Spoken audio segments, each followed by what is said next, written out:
I got a new letter from them.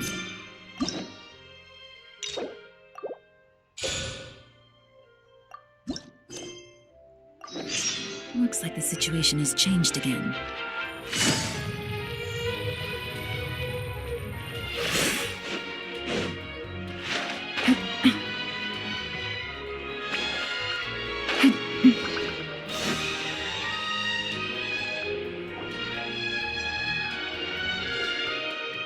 This shop looks popular today. Wonder what the occasion is.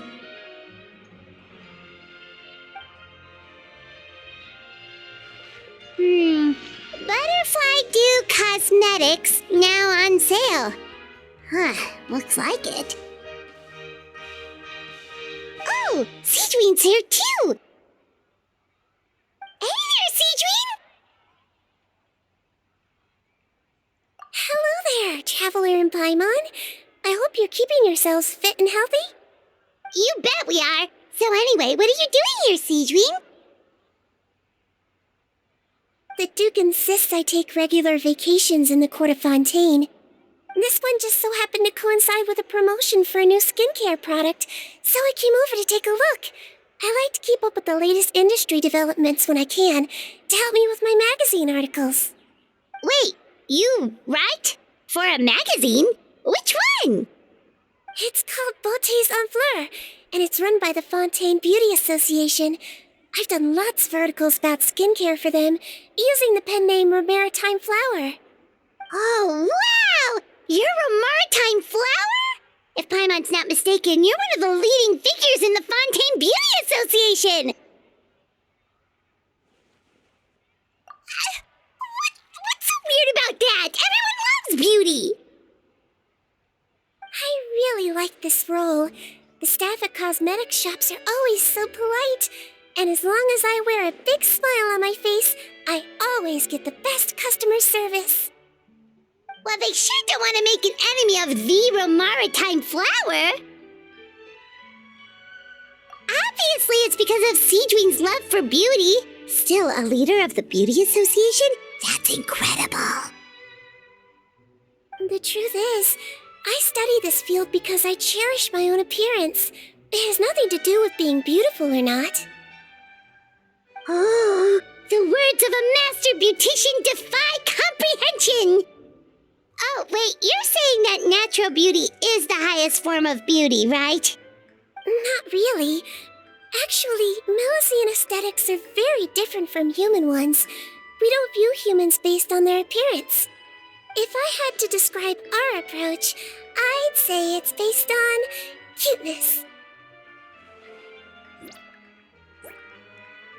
Oh, really? Yep. Still, I really value my current appearance, and in the process of taking care of it, I've ended up learning quite a lot about skincare and stuff. It turns out, my knowledge and experience is pretty popular with beauty product lovers. It came as a big surprise to me, though. Oh, Paimon gets it now. But speaking of your appearance, how come you look human anyway? Are you like only half Melusine?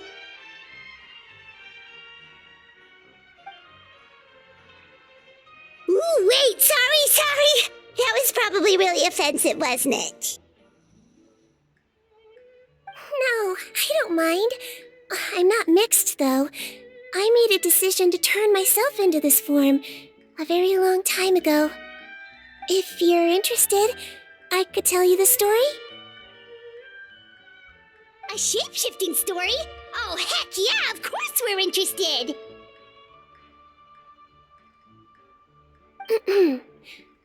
Once upon a time...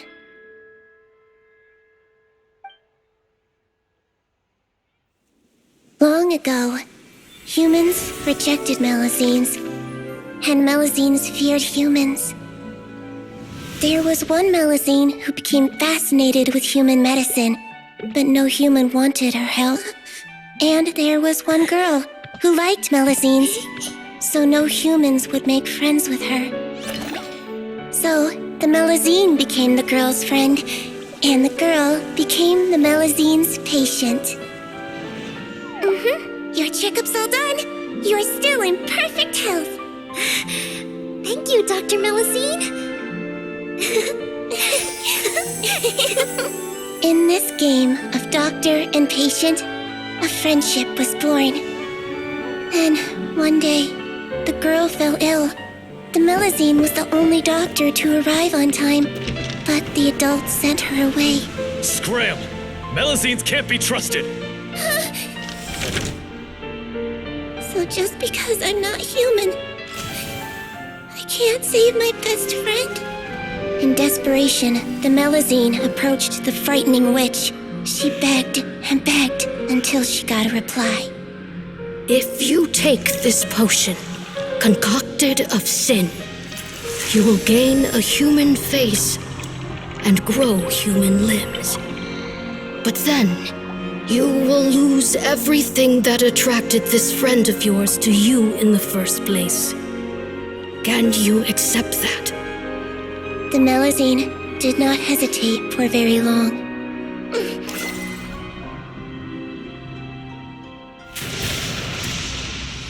On a rainy night, a little doctor knocked on the girl's door. The doctor wore a hood and raincoat, maybe to protect her from the rain, but maybe also to hide a secret. The little doctor held the girl's hand and treated her illness, just as she had so many times before.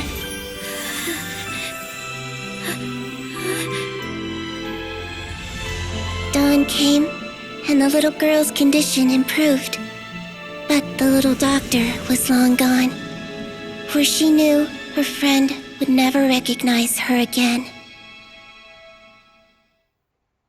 And so, since then, I've lived my life in human form. Most people who know me just think I was born this way. Ooh.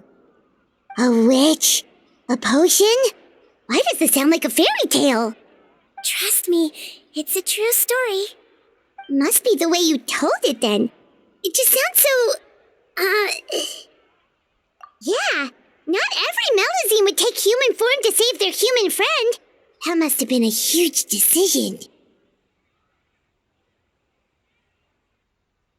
Treating patients is a doctor's duty.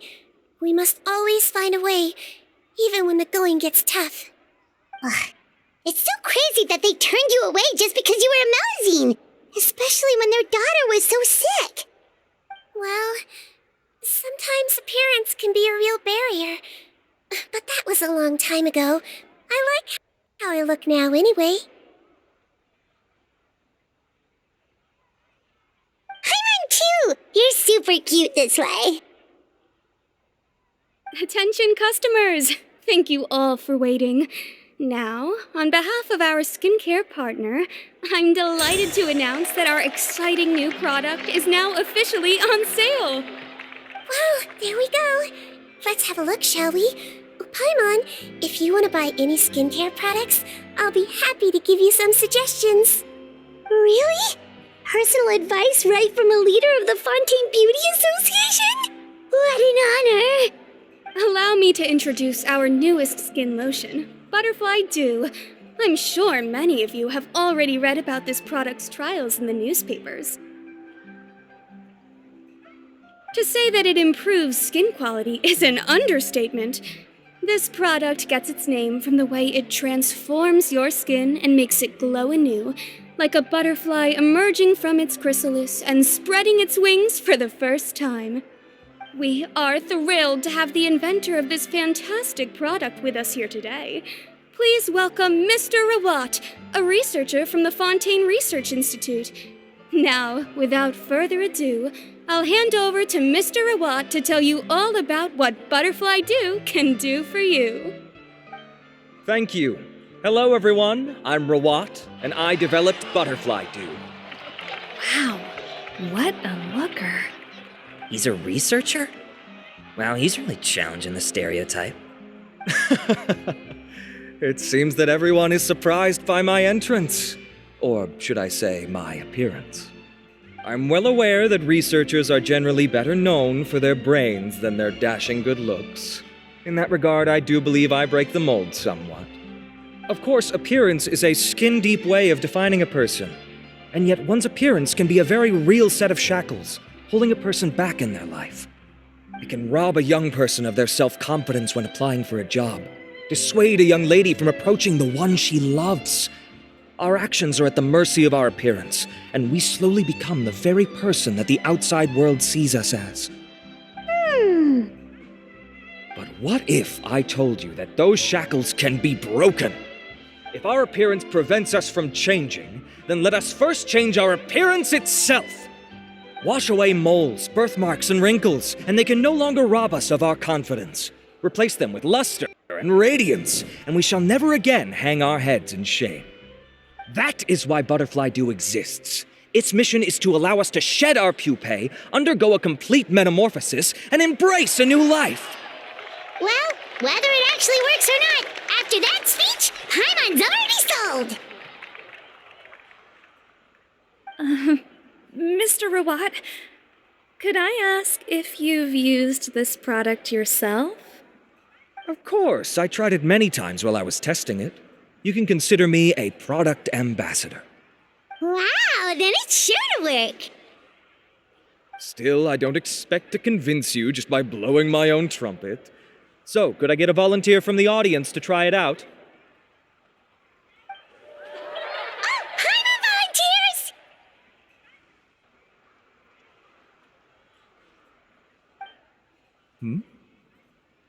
Oh!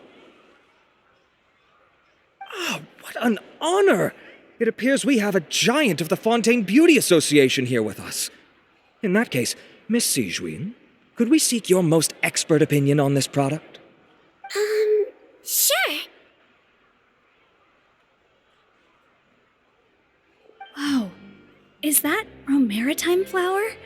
They say she's the pickiest user of skincare products in all of Fontaine. Here you go.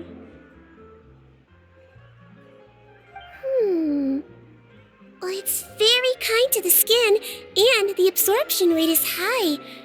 Even for Fontaine, this is a first-rate product. Wow, now that's high praise! I'll take one. Any discounts? All right. Well, all that remains for me to say is, Butterfly Dew is now on sale!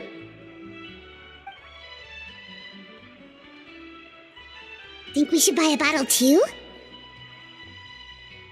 Aww, really? Well, it's still good to care for your skin though, right? Hyman definitely feels kinda rough from being exposed to the elements all the time. And if you're worried about whether it's the right product for you, well, luckily for us, Sigewinne's here, so we can get an expert consultation.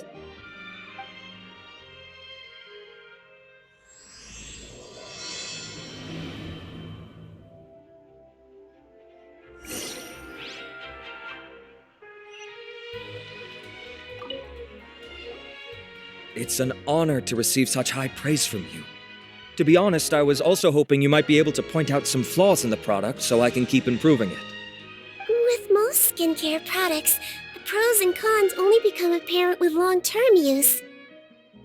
Yet, this one has instant benefits, improving skin quality without any obvious side effects. It's one of a kind. Don't worry though, I plan to keep using it, and I'll publish regular reviews in Beauté Sans Fleur. You can read my thoughts there. All you need to do is subscribe. Oh, I was hoping for a more casual conversation, but you are a beauty association leader after all. I understand if you want to keep this professional. Sigewinne? Oh, excuse us, Miss Beauty Expert. But do you think this product is a good choice for me and him? Wait, are you the renowned traveler? That's right, and by his side, the equally famous Paimon. Well, I don't normally handle customer questions personally, but since it's the traveler asking, allow me to make an exception. Butterfly Dew is made for all skin types, so no matter who you are, you can rest assured that it will be kind to your skin. If anything, it might be marginally more effective on Fontainian's skin, but other than that, it works the same on everyone. Why would it work better on Fontainians? In the interests of protecting my trade secrets, I'm afraid I can't answer that, Miss Paimon. Alright then. How about a friend discount? Save yourself the trouble. I'd be greatly honored to have both of you use my product. Here, take 2 bottles for free. Yay! Paimon's private fund survives! I can see why you might think that, but please don't misunderstand. This gift is simply a token of my esteem. There's no business motivation behind it. To me, finding new customers for Butterfly Dew is about meeting kindred spirits, fellow admirers of physical beauty. I consider it a labor of love. Admirers of physical beauty? Eesh, that's embarrassing to say out loud. It sounds so shallow. It's nothing to be ashamed of, Miss Paimon. Most people claim to desire inner virtue, but it's still physical appearance that turns their heads. This is a fact of life. It's only natural for people to desire to become beautiful. And that's exactly what inspired me to choose this research direction in the first place. You're right. Everyone loves beauty, don't they? Look at the time. My apologies, but I have other things to attend to. I'll leave you with these 2 bottles of Butterfly Dew, and I look forward to seeing you again. Paimon, I'd say there's no need for you and the Traveler to use this product for now. Why? Is there a problem with it? The quality is fine. I just think there's room for improvement. I think I could add some ingredients to the mix to make it more effective. Really? Then why didn't you tell Rawat about that? Researchers are a very special breed of human. You can point out their flaws to their face and they won't mind very much. But if you tell them that someone else could do a better job, now that'll make them really upset. If I'd mentioned it, he probably wouldn't have given you those 2 bottles for free. Fair enough, that makes sense. If you're interested in the more effective version, I can write up a list of ingredients for you. Just come get me once you've gathered them. When you say more effective, you mean it'll make Paimon even prettier? Ooh, how can we say no? As for me, it's probably time I got back to the Fortress of Meropide. I mustn't leave the infirmary unattended for too long. Alright, see you there then!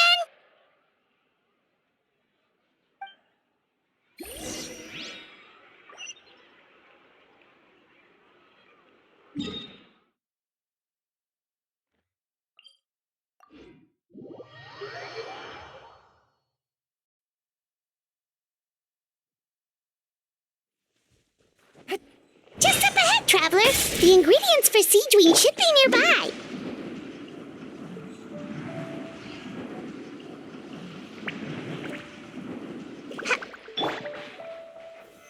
Solidify! Squall Fury! Ha! Ha! Huh! Ah! Ah! Ah! Ah! Ah!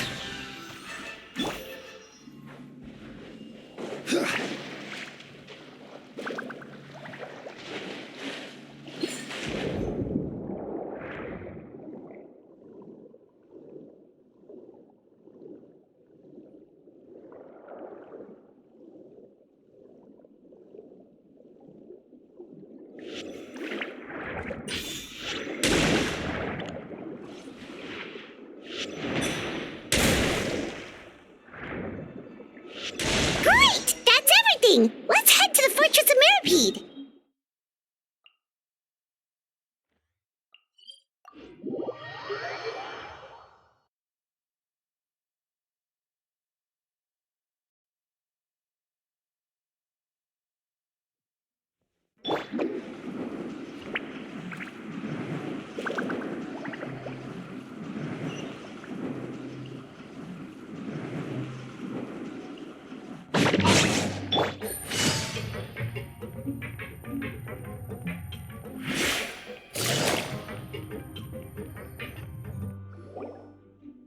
Whoa, the infirmary is packed! Please, you have to believe me. I saw it with my own eyes last night. Another me! He looked exactly like me. Got it? Okay. I've written down everything you told me. Now, I have a few tests to run. Take a deep breath, and don't worry, it's nothing to be nervous about. First, which finger am I holding up? Your index finger, but I'm telling you, my mental state is fine. I'm not crazy. Very good. Now, on to the next. Hey there, Your Grace. It's been a while, huh? Ah, it's you two. Indeed it has. I would offer you some tea, but I'm afraid the timing is unfortunate. Duty calls. No worries. Actually, we were looking for Sigewinne. Do you, know what all of this is about? This inmate came running to the guards in a panic, claiming to have seen his exact doppelganger. A doppelganger? Doesn't that just mean someone else kinda looks like him? And that's what I thought when the report first reached my desk. But we've inspected our records. No one even vaguely resembles him. Considering how certain he is of what he saw, I can only surmise that he's having some mental issues. So I brought him for a medical evaluation. All right, very good. Take a sip of water and rest for a bit. Evaluation complete. I couldn't find any symptoms pointing to a physical condition. I see. So do you still believe there's more likely to be an issue with his mind than his body? I have to assume so for now. Psychological issues are more difficult to detect. At this stage, we can at least confirm that he is in command of his cognitive faculties. The rumor mill will go crazy if word of this gets out. Guards, take him to the ward for a period of observation.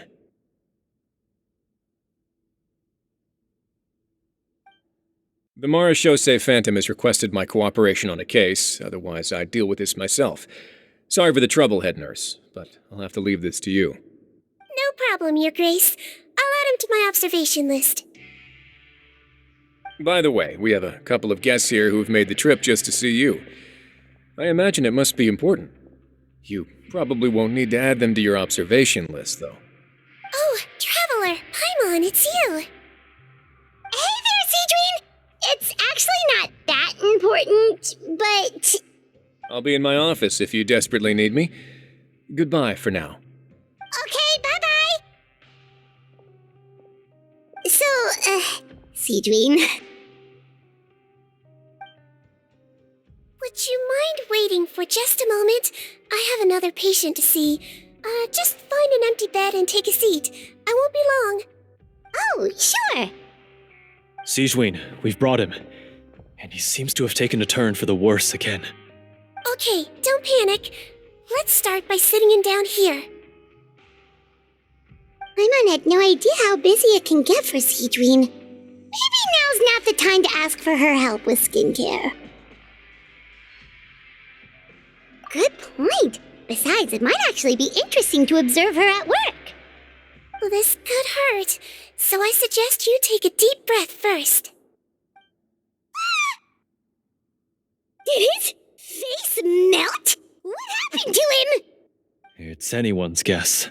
His face melted off shortly after arriving at the fortress. But since he's a serious offender, he can't be allowed out for medical treatment. Best we can do for now is ask the head nurse to give him something to manage the symptoms. Oh, this is gonna be awkward. We still need to bring him to the Marechaussee Phantom for questioning. What if he scares them half to death? Will that be our fault? The Marechaussee Phantom? Does this have something to do with the case Risley's dealing with? Yep, it was a huge case. They bagged a few dozen crooks in one fell swoop. And this guy's the baddest apple of the bunch. He harmed countless people. And now, it looks like it's all finally catching up with him. You done gawking? Not yet. I need to check the severity of your ulcers to decide the right dosage.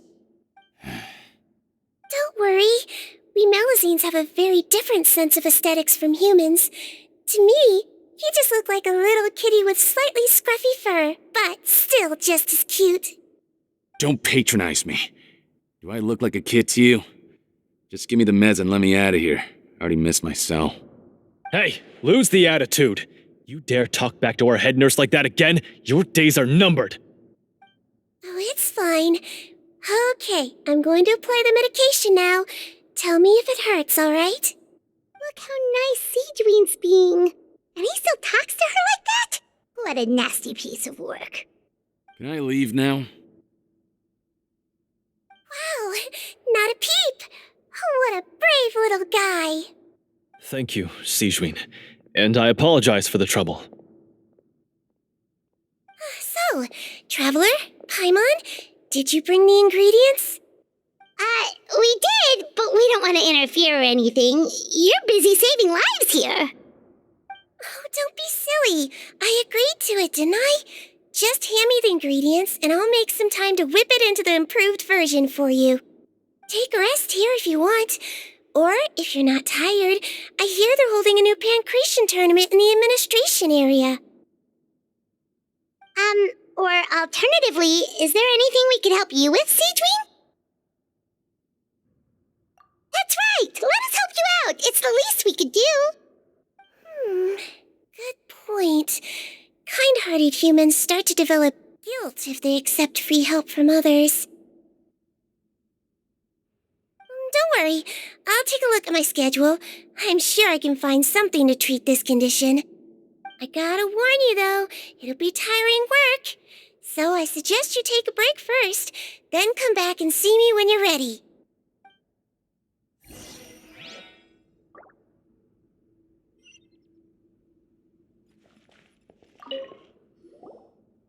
We're ready, Sigewinne! What's our first mission?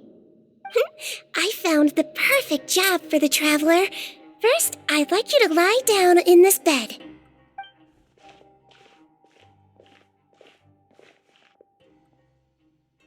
What for? I need you to pretend to be sick. What? Oh, is it that difficult? I thought you did a pretty good job last time. Oh, so you knew. I sure did. He was way more interesting than the usual malingering inmates, and you played along very well, Paimon. I observed you two for quite a while after that. Well, this is awkward. But why do you need us to do it again now? No time to explain. My next patient will be here any second. Please just do as I say. You can, pretend like you've got a nasty headache, and throw in some dry heaving for good measure. Okay.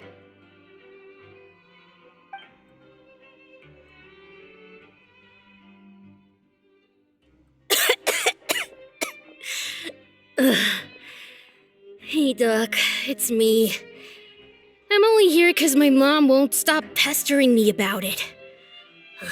So annoying. Well, your mother has enough on her plate with a busy job. Well, the last thing she needs is to worry about you being sick as well. I know. I shouldn't treat the place like a playground. Shouldn't go swimming in the lower levels where we join up with the sea, because it'll give me a cold and distract her from her work. I thought I'd be able to have some fun here at the fortress for a few days, but it's always, don't do this and don't do that. All right, sit yourself down and I'll take your temperature. Your fever still hasn't gone down. Well, here's your medicine. 1 cup for starters, and we'll see if it helps. But Doc, it's so bitter. Do I really have to drink it? I mean, I'll be fine, right? I've got an uncle who caught a cold. His fever went away on its own after a couple days. Can't you just write me a note saying I'm on the mend? I just need something to keep my mom off my case. I sure can. You're a very brave boy after all. Huh? Brave? What makes you say that? Well, if you want to rely on your own immune system to clear up your fever, then you'll have to tough it out like this guy.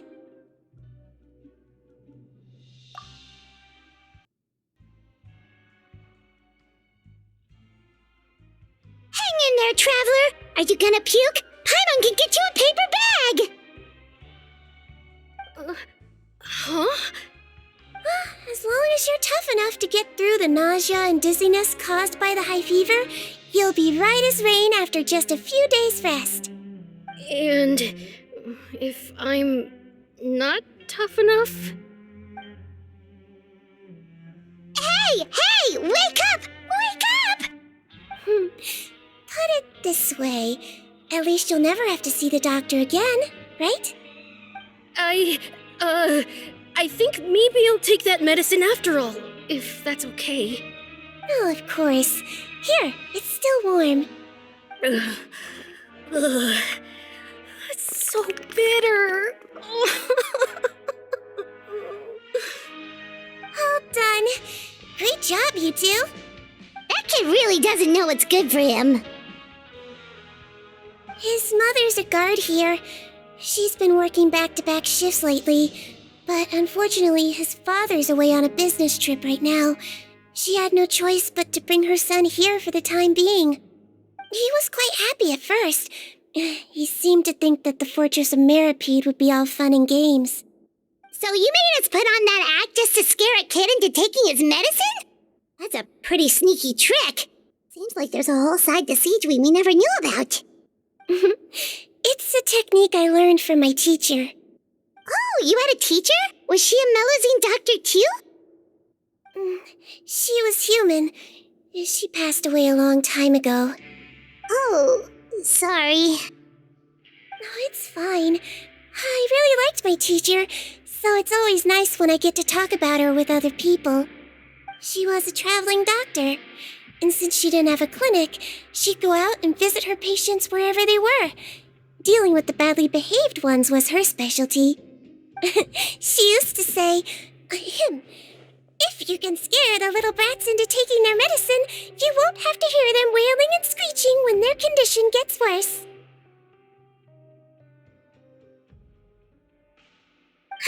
She sounds like a pretty strict teacher. Strict? Well, that's not how my teacher saw it. She thought of herself as terrifying to kids. Strange way for a doctor to describe themselves. Now Paimon's curious to know what she looked like. As it happens, I actually have a picture of her.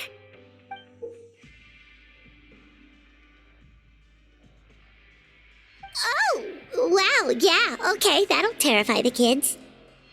Yep. All the children she treated thought she was a witch. Why does it almost sound like you're envious of her? Oh, because I am. If she was here, all the children would take their medicine without any need for tricks. A doctor who looks like a witch. True, they wouldn't dare try anything funny with her around. Oh, me, on the other hand, it's hopeless. Children aren't afraid of me at all. That's actually a good thing, you know? Oh, my next patient should be arriving now. Would you mind lending me a hand again? Sure thing! On to the next mission!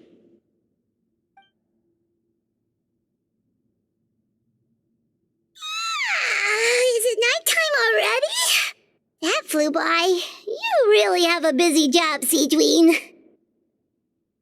Well, thanks to you two, it was much easier today. Aww.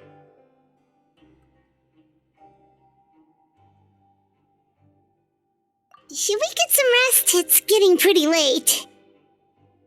Oh, there is one last thing.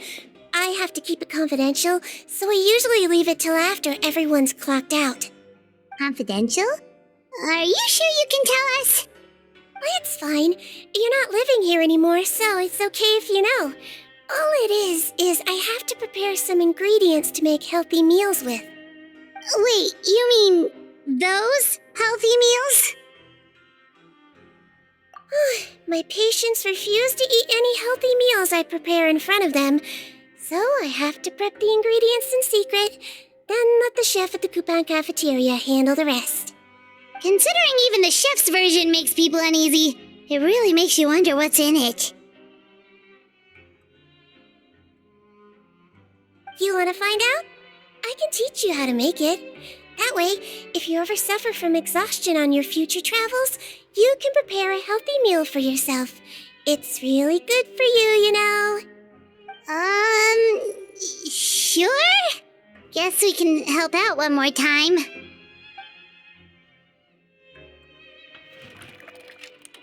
The ingredients are ready. Now, put them on the table and add them in the order I tell you. First, we add this special slime condensate. Stir it thoroughly, then pour it in. Oh, see that? It adds elasticity. It looks just like tasty jelly, doesn't it? Yeah! Yeah, it really does! Until you remember it's slime condensate. Next up, xenochromatic crystals.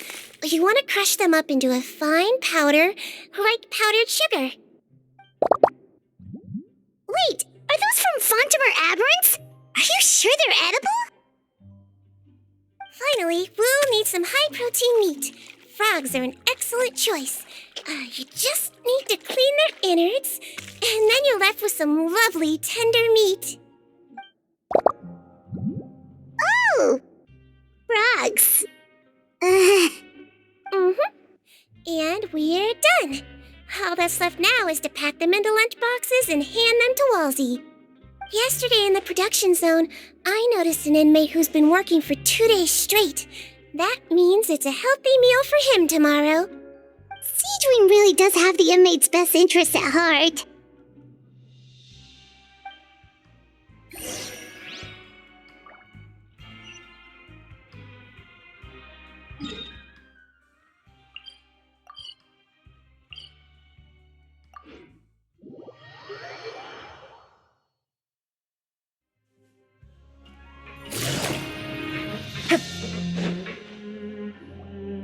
Ah, head nurse. Got some extras for me? Just the one today. The serial number's on the lid. Sounds good. I'll make sure it gets delivered. Sounds like they're talking in code.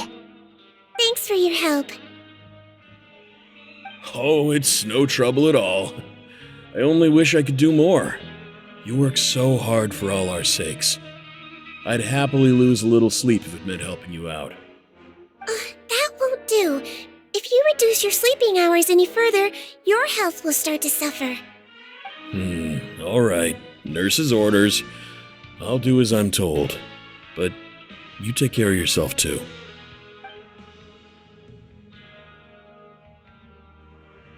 Well, I'm done with work for today. Thanks for helping out, you two. Seems like the guards and staff here have a lot of respect for you, Sigewinne. In just one day of helping you with your work, it feels like we've done a lot for the fortress. Head nurse, please, wait. I'm sorry to disturb you this late at night, but I think you'll agree. This is urgent.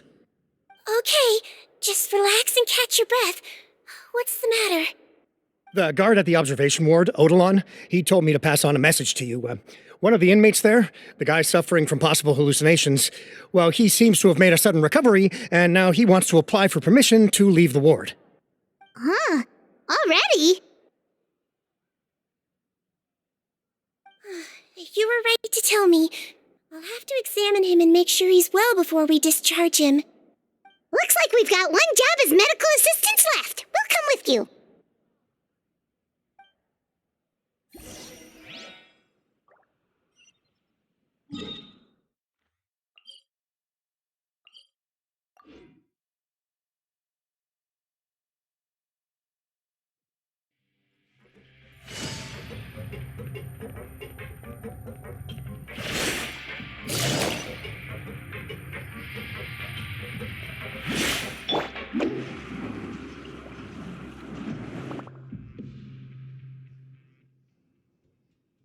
Ah, head nurse, you're finally here. I'm so sorry for all the trouble I've caused you, but I believe I've now made a full recovery. After giving it some thought, I'm sure that I was probably just seeing things. Stress-related, I imagine. I'd been working long hours, so I definitely wasn't in the best state of mind. I totally understand. Still, I have to give you an examination before I can discharge you, okay?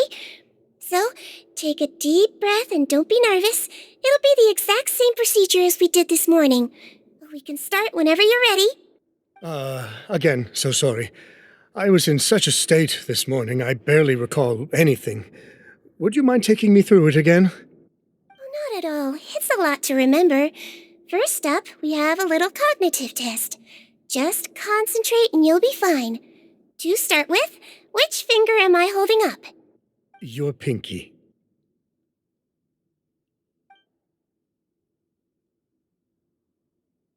Alright, all indicators seem normal. So it was a stress-induced hallucination after all? Well, we've certainly had previous cases of mental illness caused by overwork, which is why I carefully observe everyone in the production zone. I wonder how I managed to miss the signs this time. Please, head nurse, you shouldn't blame yourself. I'm just still adapting, that's all. Pushed myself too hard, and I guess I couldn't take it. Thanks for looking after me. I'll be as good as new after a good night's sleep. And if you can give me the okay, I know I'll sleep better back in my good old dorm. It can be difficult to relax in an unfamiliar environment. Alright then, you can leave the ward. I suggest you take 2 days off to focus on your recovery. I'll take you off the observation list for now, so you're officially discharged. Great. I can't thank you enough, head nurse. Mr. Odilon, could you escort him back? Of course. I'm on guard duty in the administrative area tonight, so nothing will go wrong. You have my word.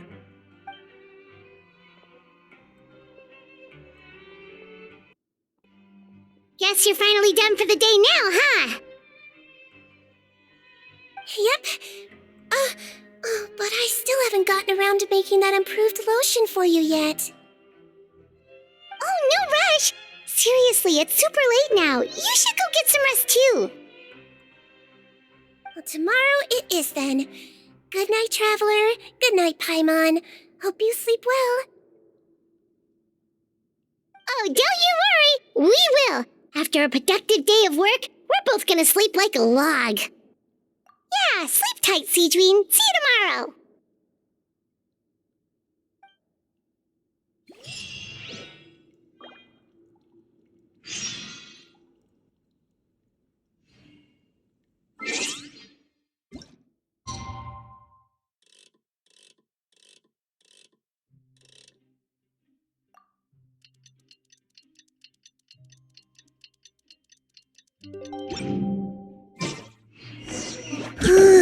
Paimon really did sleep like a log. Let's go find Sigewinne.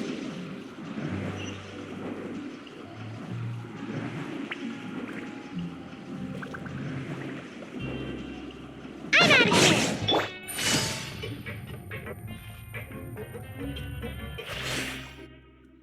Whoa! How is the infirmary even busier than yesterday?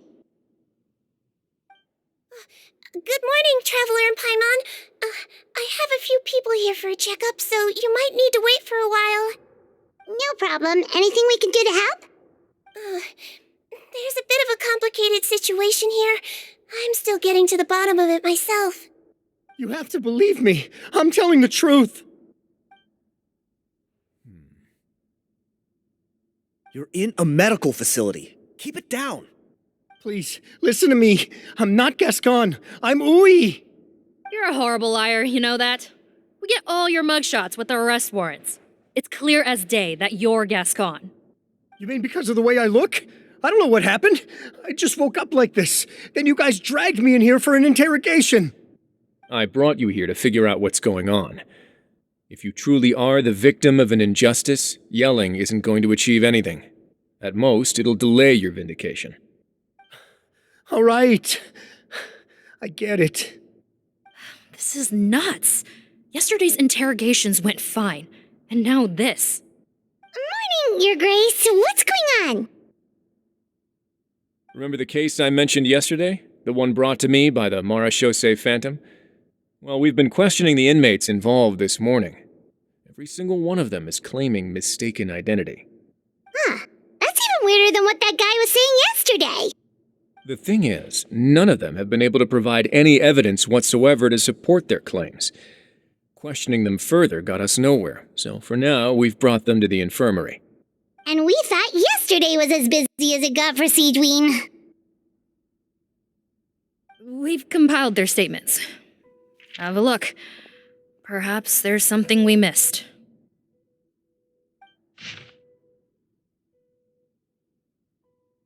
Wait. Release? Interesting.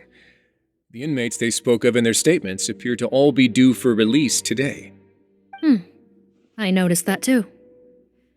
If that's their plan, they're underestimating us a little. Every serious offender claims that there's someone else who just so happens to be due for release today. And they're expecting us to go along with that. All the more reason to be cautious. Lumberzar, check the release list for today and make sure no one gets processed. We're gonna need an excuse, though. Just say we're out of forms, and that we're furiously printing more as we speak. I'm on it. It's conceivable that our group of serious offenders somehow found a way to switch places with inmates who are about to be released, so they can walk out right under our noses. We did consider that possibility.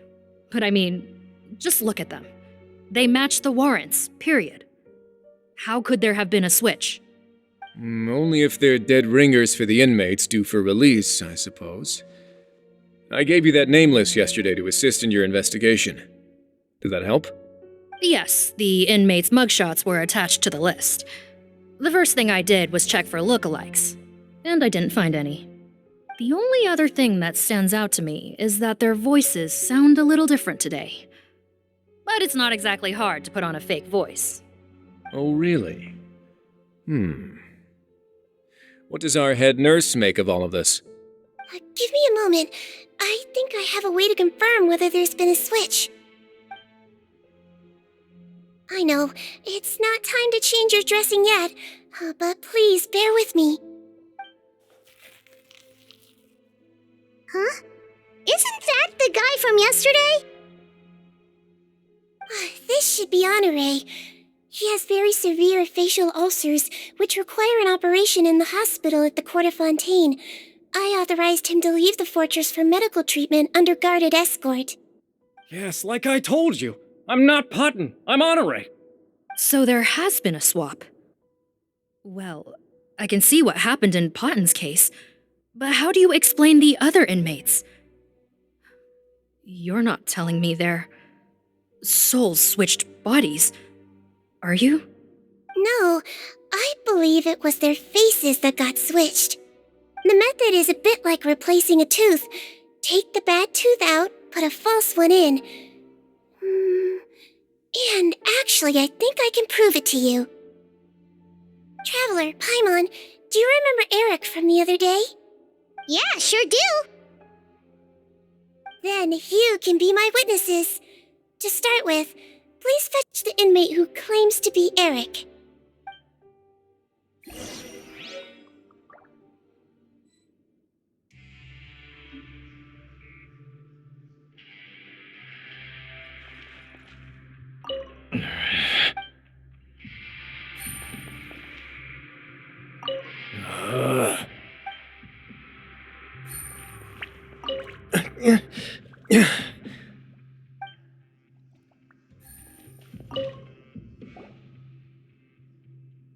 So, you're Eric?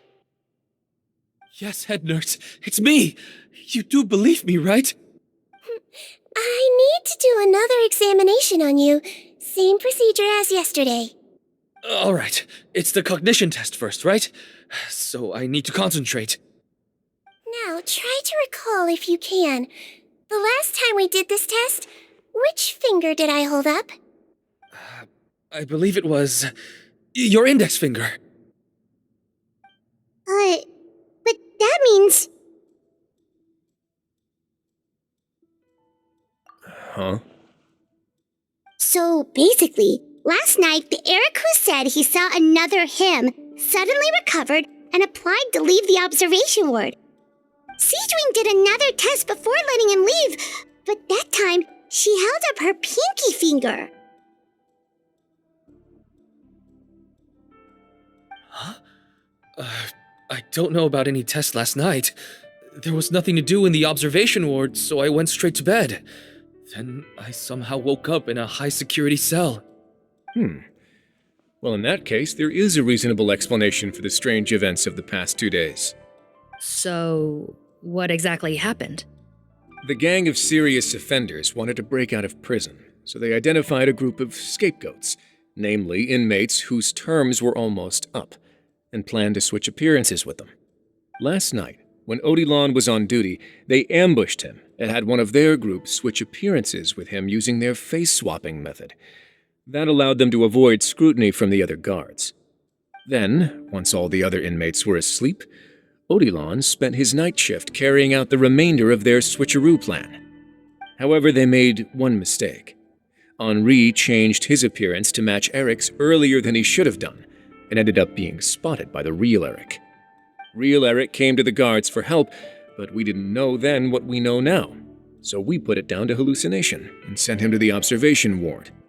However, since one of the gang members was posing as a guard, they simply changed real Eric's appearance and had their Eric take his place, muddying the waters even further. Right, because I'd put Eric on the observation list by then, and no inmates on that list can be processed for departure until I've discharged them. Hence why the imposters had to pull that little stunt to get fake Eric off the list. Yeah, it all makes sense now! The Duke cracked the case! Well, I can't fault the reasoning. But I'm afraid that we ruled out the possibility of face switching very early on in this process. Criminals altering their facial appearance to commit crimes is nothing new. In fact, one of the explicit duties of the Malazines in the Marechaussee Phantom is to identify criminals in disguise. We carefully examined all the suspects, and there is no evidence that any means of disguise were used in this case. Huh. Well then, how do we explain all this? So far, it seems more likely that the gang stole documentation belonging to the inmates due for release, and are using that to commit identity fraud. Actually, there is a potion that can completely change someone's appearance. If they use that, even a Melazine wouldn't be able to detect it. A shape-shifting potion? Forgive me, head nurse, but this is the first time I'm hearing about it. If such a potion truly existed, it would jeopardize our entire investigative process at the Marechaussee Phantom. Are you certain of this? Yes, I am. But... Please, trust me in my professional opinion as an experienced clinician. At the same time, without any solid evidence, it's pure speculation. If we can round up all the inmates suspected of switching places, then have a little talk with both sides, we might just get our answer. Yep, let's do that. Okay. Well, it was our negligence that meant we had to come and conduct these post-internment interrogations. And I know it's put you out. We'll do it your way. Your Grace, bad news. I paused the releases like you asked, but we were too late. A bunch of people already got processed 2 hours ago. I checked the list, and sure enough, it's all the people who gave statements. 2 hours ago? That's before today's interrogations began. They had this all planned out.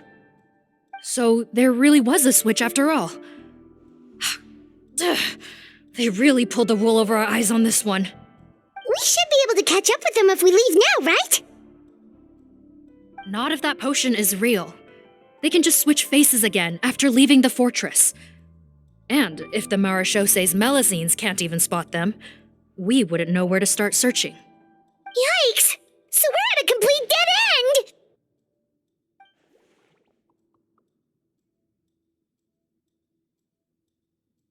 Well, technically there is one more lead we could follow up on. We were only able to arrest this gang thanks to the help of a researcher from the Fontaine Research Institute. I believe his name is Rawat. Oh? Rawat? Isn't that the handsome guy we met at that skincare promotion? Handsome? Maybe from a human point of view. I just remember that he specialized in potions. One of the crimes this gang is charged with is the manufacture and sale of illicit drugs. According to Mr. Rawat, they appear to have stolen technology he developed through his research and used it in their operation. At first, He thought it was a typical case of intellectual property infringement, and he tried to negotiate with them. But once he discovered their criminal operation, he reported them to the authorities. Thanks to his report, we were able to swoop in and arrest them all in one go. What a hero! Bet that took courage on his part. No doubt. This is worth following up on. As the one who snitched on them, it's highly likely that Rawat will be targeted by the escapees. That aside, since he's negotiated with them in person before, there's a chance he'll have some additional information for us. Understood, Your Grace. My team and I will head to the Fontaine Research Institute right away. In the meantime, please keep an eye on the face switch victims for us. Of course. Miss Morgan, I'd like to come along and help you catch these criminals. Huh? Why's that? Well, I'm the one who discharged the fake Eric last night, so I feel partly responsible. Don't say that, head nurse. Your focus was on the inmate's health, and rightly so. We can't ask you to help with arresting criminals. That's our duty. I also have a more personal reason. Cotton is a patient of mine, and if I don't get a new batch of medicine to him in time, his condition will get much worse. Look, head nurse, I completely understand where you're coming from. But arresting criminals is dangerous business, and if anything happened to you, none of us can afford to take on that responsibility. Don't worry, I can defend myself just fine. You say that, but still. If I may, Miss Morgan, Sigewinne is the one who raised the potion hypothesis, and I'm sure she has far more expertise on the topic than your team. My suggestion would be to bring her with you. And if you really are worried for her safety, then...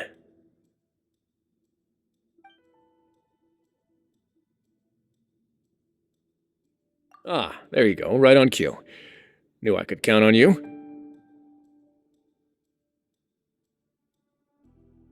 Okay. Well, since this plan has the Duke's blessing, far be it from me to refuse. We should head off immediately.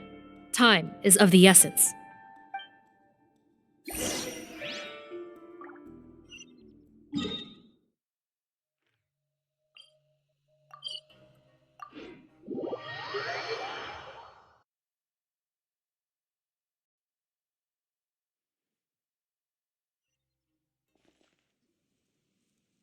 Greetings.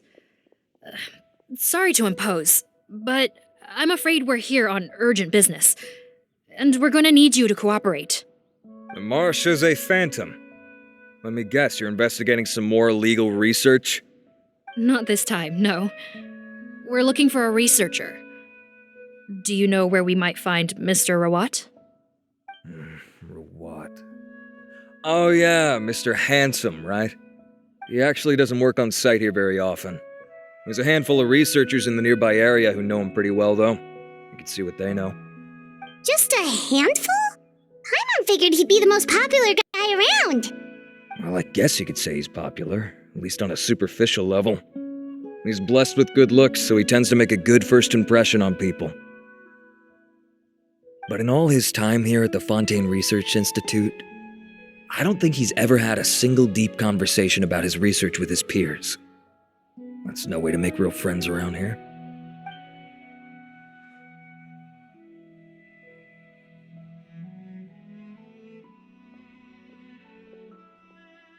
That's so weird. He definitely didn't come across like a recluse at that product promotion. I don't find that weird at all. He definitely didn't strike me as the kind of guy who's, good at making friends. Really? Paimon couldn't tell. Must be a Melusine perception thing. Okay, we should talk with his acquaintances. But we also need to check the Research Institute for any clues. Let's split up. It'll save us some time. Sure thing. We'll go ask around among the other researchers with Sigewinne. Paimon's suddenly kinda curious to know what everyone really thinks of him.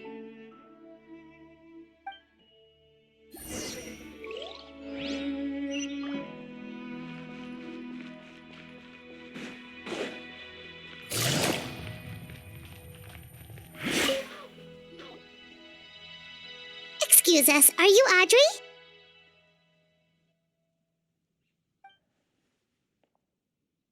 That's me. What is it? Are you close friends with Rawat? We're trying to find out where he is. Close friends? You mean because I told him I had feelings for him once? I doubt I'm the first or last at the Institute to make that mistake. Why would you single me out as a close friend? I should have known, really. Men like him, they just enjoy being surrounded by fawning women. They're not interested in a serious relationship. Okay. We were just kind of wondering if you might know where we can find him. Why would I know where he's at? I barely know him, and he probably doesn't even remember me. Ugh, this is getting annoying. Shall we go ask someone else?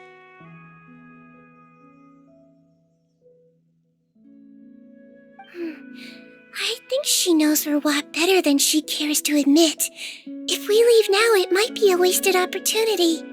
Maybe, but we're not going to get much out of her while she's in this state, are we? She's displaying symptoms common among people in love, if that's what you mean. But I know a cure. It's curable? Oh, we're still no closer to finding Mr. Rawat. Oh, by this point, he could be in grave danger. Danger? Wait, why are you looking for him again? Oh, that's right, yeah! The Marechaussee Phantom said that he's been targeted by some pretty bad people. We need to make sure he's safe. What? How has this happened? He seemed fine when I last saw him, and that was only a couple of days ago. Just happened to run into him, of course. Oh, I see. Well, do you have any thoughts on where he might be right now? Okay, but this is purely out of concern for his safety. If he's not at the Institute, he might be at his mother's place. I heard she raised him alone, that they had it pretty tough financially, and these days she's housebound due to illness. He makes regular trips back home to check on her. Oh, okay. Do you know the address? Nope, sorry. I only found out the thing about his mother because it came up in conversation once. I was just trying to find out more about him, so I could get to know him better. When I told him I had a crush on him, I offered to help him take care of his mother. And yeah, maybe that was a stupid idea, but did he really have to yell at me for it? It's like, fine, I can take no for an answer, but what's with the temper tantrum? Unbelievable. These guys only want to show you their charming, well-groomed exterior. They can't stand it when a few home truths shine through. Looks like her love syndrome is flaring up again. We need to find out Mr. Rawat's mother's address. Let's check with the Marechaussee officers when we regroup. Cool, sounds like a plan.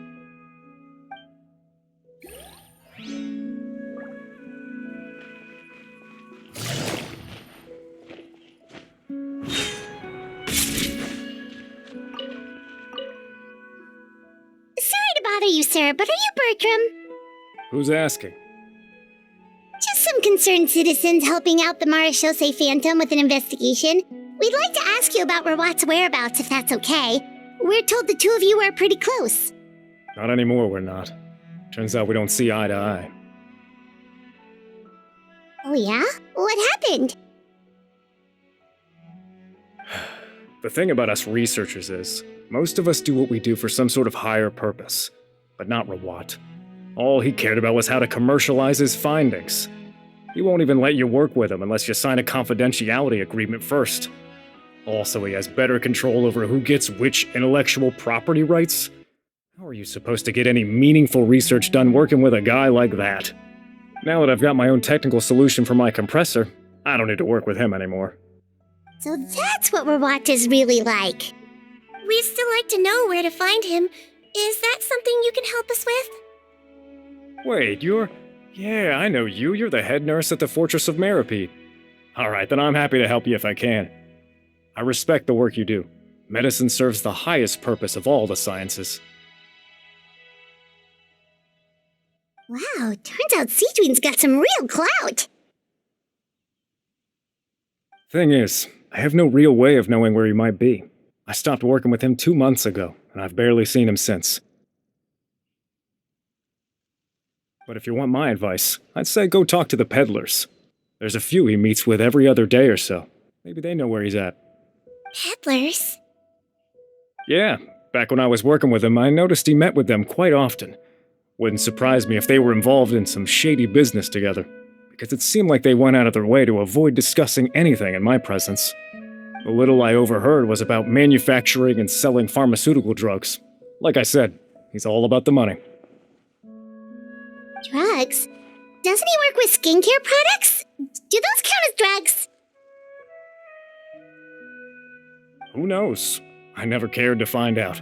He's the Morag rubber, not me. Thank you. You've given us plenty to work with. Welcome. Goodbye, and may we both reach new heights in our scientific endeavors.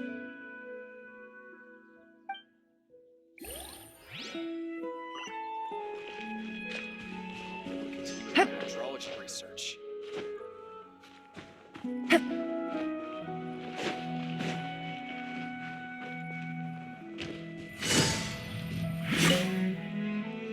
Hey there, are you in Teep? What do you want? We're here to ask about Rawat. Any idea where he might be? We were told you were pretty close with him. Close? Not sure that's the word I'd use. He wouldn't even let me use his patent. Huh? It's been a good few days since I last saw him. I don't know where he's at. Go ask someone else. Would the patent in question happen to be related to the new skincare product he developed? Yeah, kinda. Butterfly dew, or whatever he calls it.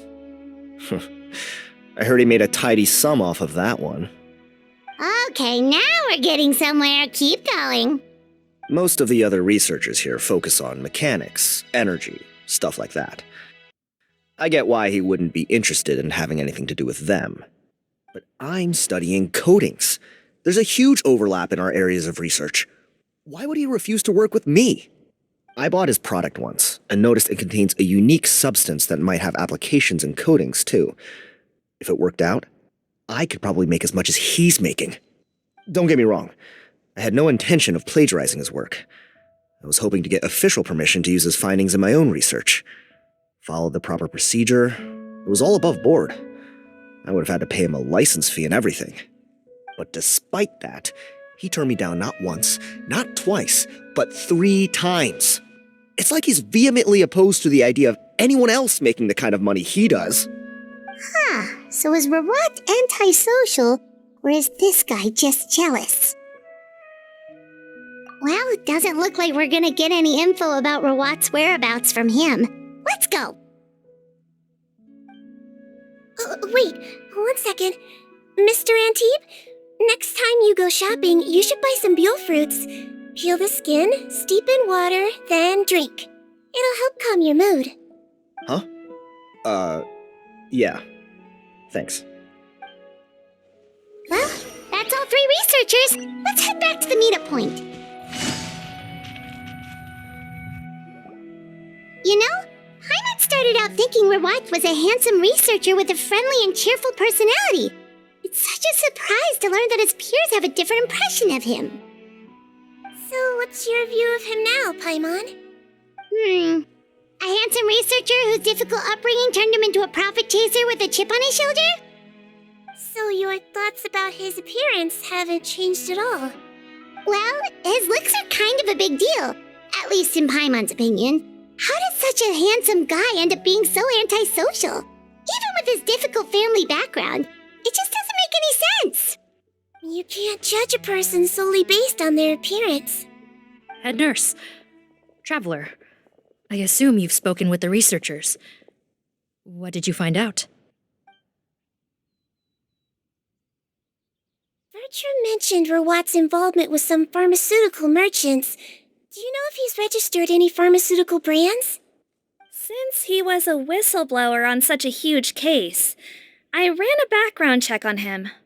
I don't remember there being any brands under his name. How strange. If he was so focused on commercializing his research and averse to sharing his technology with others, why wouldn't he have registered his own brands? Maybe he and his business partners needed to avoid public scrutiny? You think he may have colluded with the gang? Well, the crime was manufacture and sale of drugs, and that would certainly be in his wheelhouse. We can't rule it out. Isn't that pretty unlikely, though? He was the one who blew the whistle on them! Most children who come to me with tooth decay have suffered pain for a long time already, but they'll still try to hide the fact that they eat too many sweets. Grown-ups and children aren't so different in that regard. If you say so. I saw him when he came to make his report, and I certainly didn't get the feeling that he was the type to collude with criminals. Perhaps it's more likely that they were coercing him. You mentioned that he comes from a poor family. So, it's possible that the criminals approached him asking for academic support, luring him in with the promise of riches. By the time he discovered who they really were, he was in too deep. They had leverage on him, so he was forced to keep working for them. I've seen it happen many times before. That does make a lot of sense. It would definitely explain why he was so unwilling to cooperate with his fellow researchers. No wonder he's so unsociable. He must be on edge all the time with a gang of crooks breathing down his neck. In that case, the situation could be worse than we thought. If Verwat was working with the escaped inmates, they're sure to know more about his whereabouts than us. Oh, there's a good chance they'll get to him before we do. Based on the information we've gathered so far, he was last seen 2 days ago. If no one's seen him since, maybe we're too late. 2 days ago? So he went missing right after that product promotion. That was the same day he reported the criminals, too. Not a good sign. Don't worry, everyone. I believe we still have a chance. Since he disappeared right after blowing the whistle, it's likely that he's gone into hiding. Yeah, he must have been worried that they'd come for him. All the more reason to find him as soon as possible. The only lead we have at the moment is his mother's house, which you mentioned earlier. Seath, think you can find the place? Yep. When you register a brand, the Court of Fontaine requires you to provide a legal address. The one Rawat wrote down was in the outskirts of the city. That should be the place. Okay, then there's no time to lose. Let's move.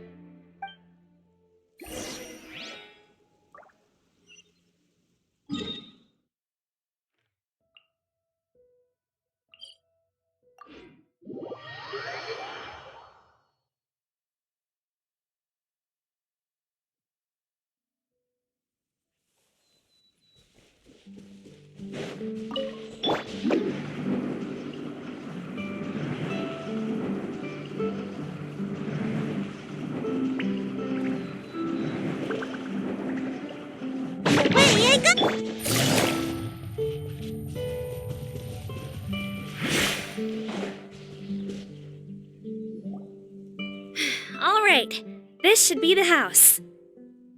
I'm pretty sure this was the address. Okay, I'll knock.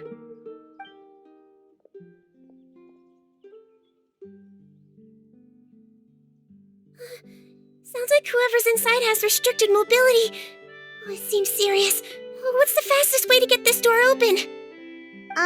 Break the door down? No, I'll handle it. Let the expert deal with it. There'll be a mountain of paperwork if we damage a citizen's property.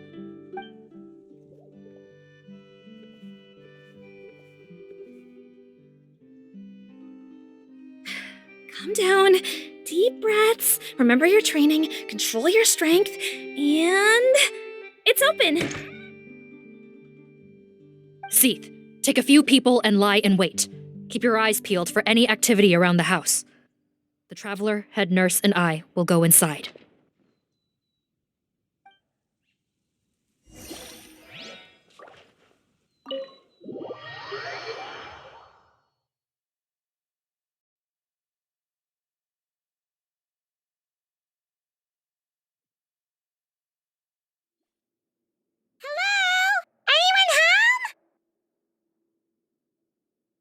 Oh, there. On the bed, there's an old lady. That's gotta be Rawat's mother, right? She doesn't look like she's in any state to be answering our questions, though.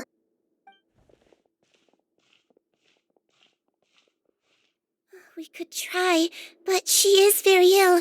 We mustn't force it. Well, doesn't look like Rawat's here. She's the only one we can talk to. Yep. Allow me. Hello, ma'am. Might I ask if you're Rawat's mother? We are trying to locate him.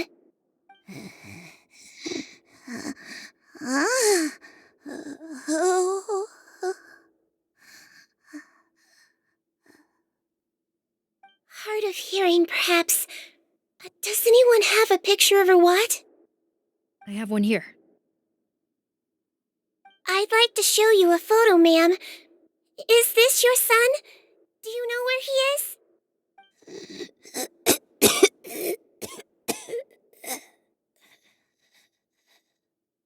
Looks like this isn't gonna work after all. Well, looks like we're out of leads. If Rawat's not here, things are looking very bad for him. Is it possible he could have avoided returning here because he knew he'd be in danger? Maybe. But if so, where do we look next? Maybe we should take another look at the Institute. Yes, so. I suggest we all return there now. We found a good amount of useful information the first time, but perhaps there's something we missed. This is our last hope. Sorry, officer, but could I stay here for a while? This patient requires some care. Of course. Traveler, stay with the head nurse. You're technically here as her assistant after all.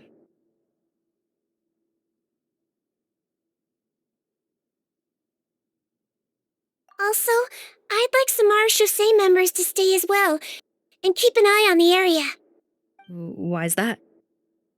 If Rawat knows how serious his mother's condition is, he will return. Got it. Okay, I'll tell the squad members in hiding to stay put and keep a lookout. Thanks for helping me out yet again, Traveler and Paimon. No problem. But when you say her condition is serious, do you mean... Yes. She's barely clinging on to life. Oh. Let me take care of a few things first. Could you pass me the towel over there? Yeah, of course.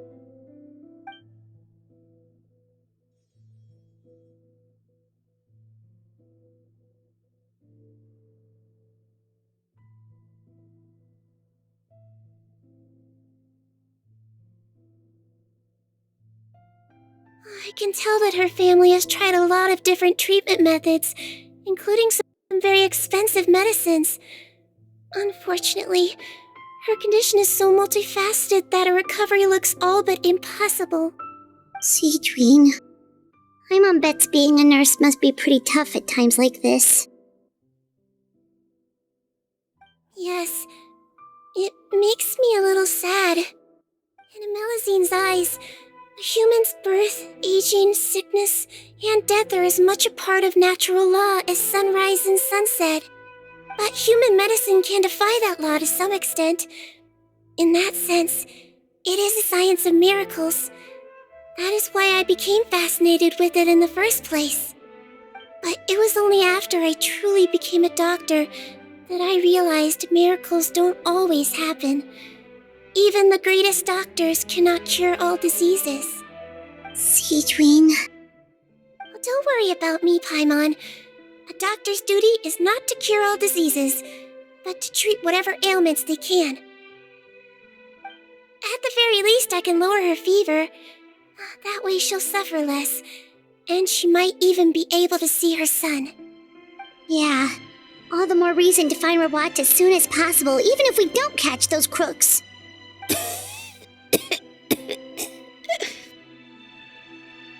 Oh, her fever is getting worse. Could I get some hot water? Sure, we're on the case.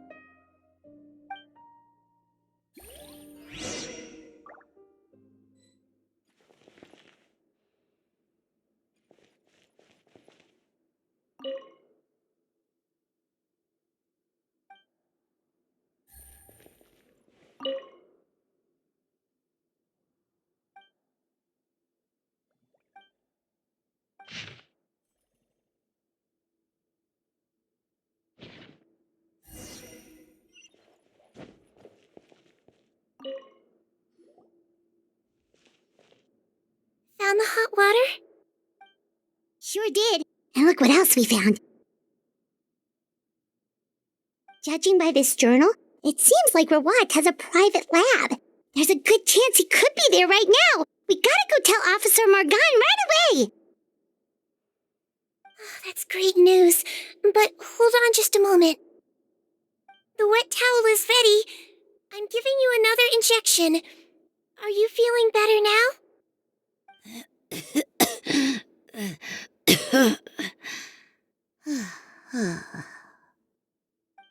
It's all right. We'll go bring him back. Please hang in there. Thank you.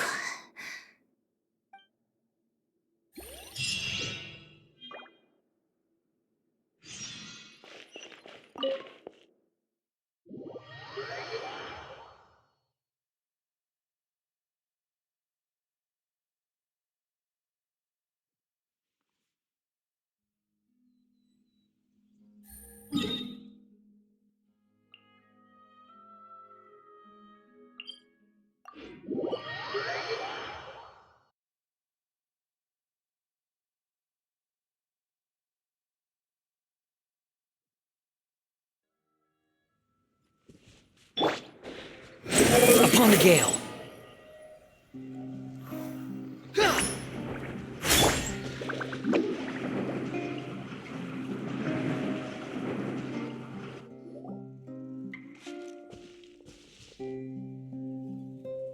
It's Officer Morgan! They're already here!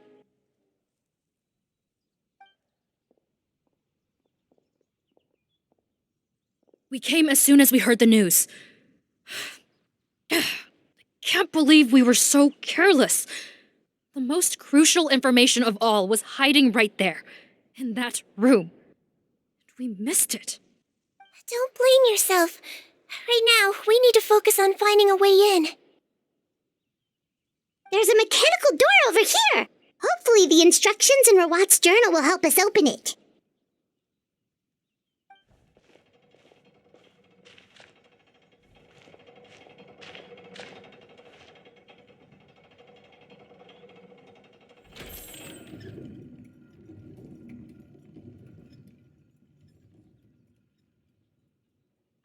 It's open. Let's go in.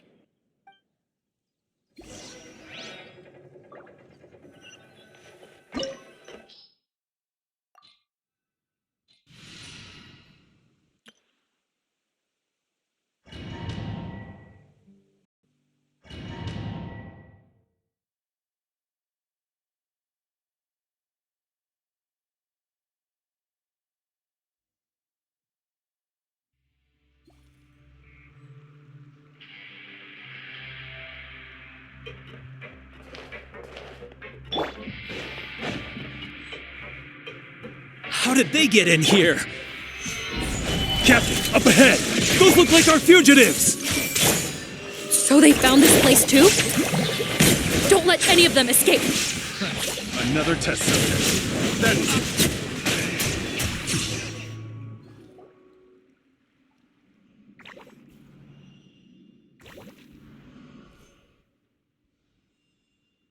Captain, according to our list, many of the fugitives aren't accounted for. There may be others hiding deeper inside the facility. So these guys were just the lookout crew. The Marashose Phantom! How did they find this place? Wait, it's that guard from the fortress! That's right, I'm on your side. The Duke sent me.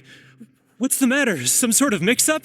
Mr. Odilon, didn't I tell you a few days ago that you need to stop all field work until you've recovered? Well, gotta help His Grace out. Share the load. Officer Morgan, this man is an imposter. The real Mr. Odilon has no recent health issues. What? But Looks like the head nurse was right about the face-swapping method. Arrest them all! DuPont, stay here and keep guard. And watch the exit. If we're not back soon, call for reinforcements. Got it.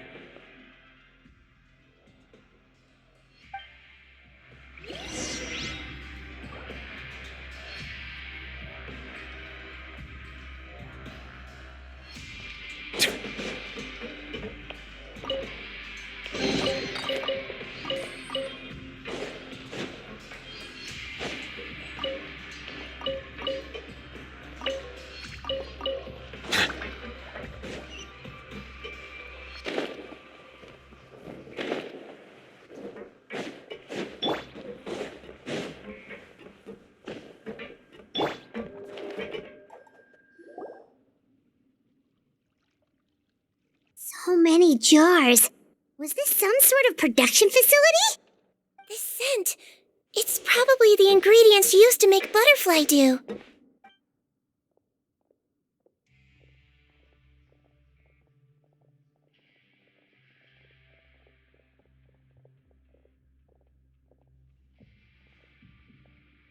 How come they're all empty? Did it sell so well that he ran out of supplies?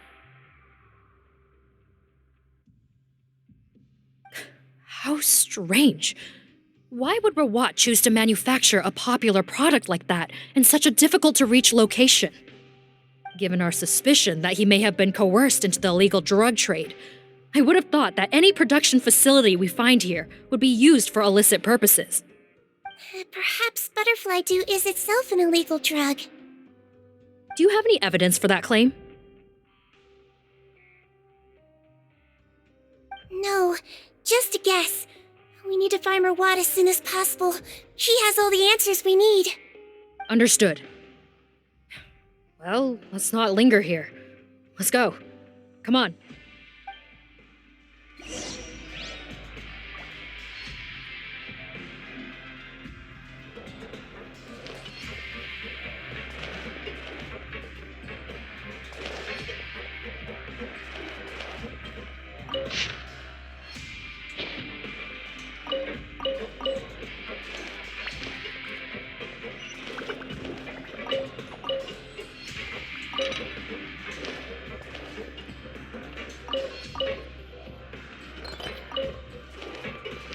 Hey!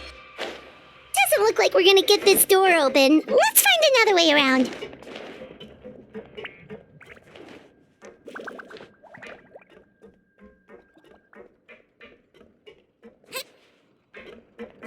This one's closed too! What's with those carts and tracks? Oh, maybe it's one of those doors that opens when it senses cargo passing through. There's a loaded cart right over there. Let's bring it to the door and give it a try!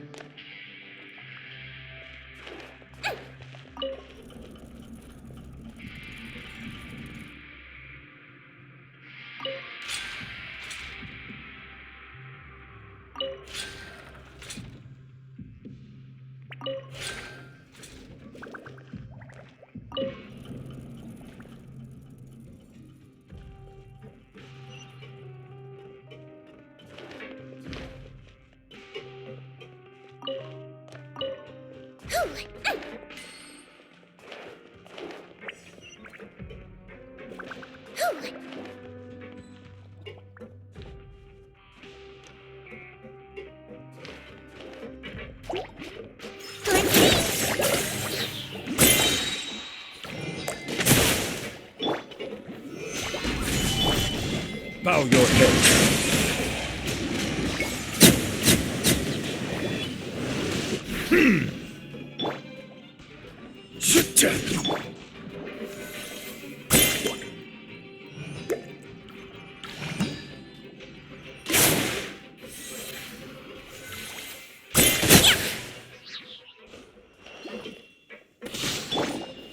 Stabilize! Silence!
This room's much smaller than the others.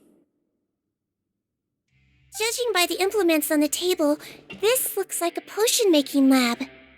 Head nurse! Over here!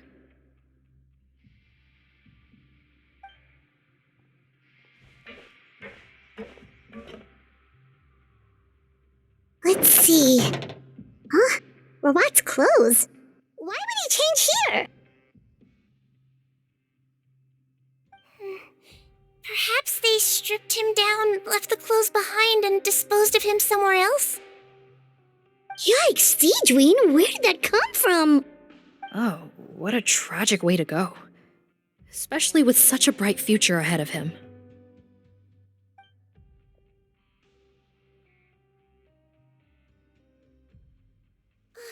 There's a path leading further on, Officer Morgan. Let's keep up the pace.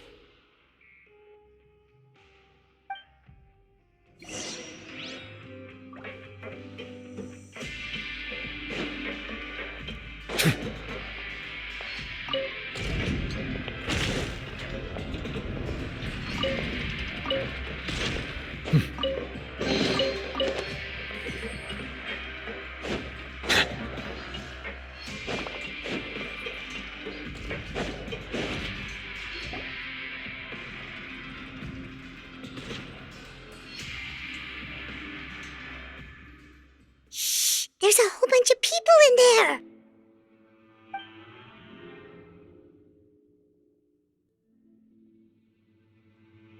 Are you serious? You're telling us that within a day, our faces are going to rot like yours? Fontanian physiology changed dramatically after that great flood, and it's not as compatible with this face-changing solution as before. The side effects are as you can see. Why didn't you say anything before we all used it? Look, my plan got you all out of prison, didn't it? You'd have much bigger problems to worry about right now if the Marshal Say Phantom found out about your other crimes. Consider an ugly mug getting off lightly. Ugh. You're just lucky we didn't leave you in there after you disappeared on us with no warning. We only let it slide because we're former partners. And now you have the gall to pull a stunt like this?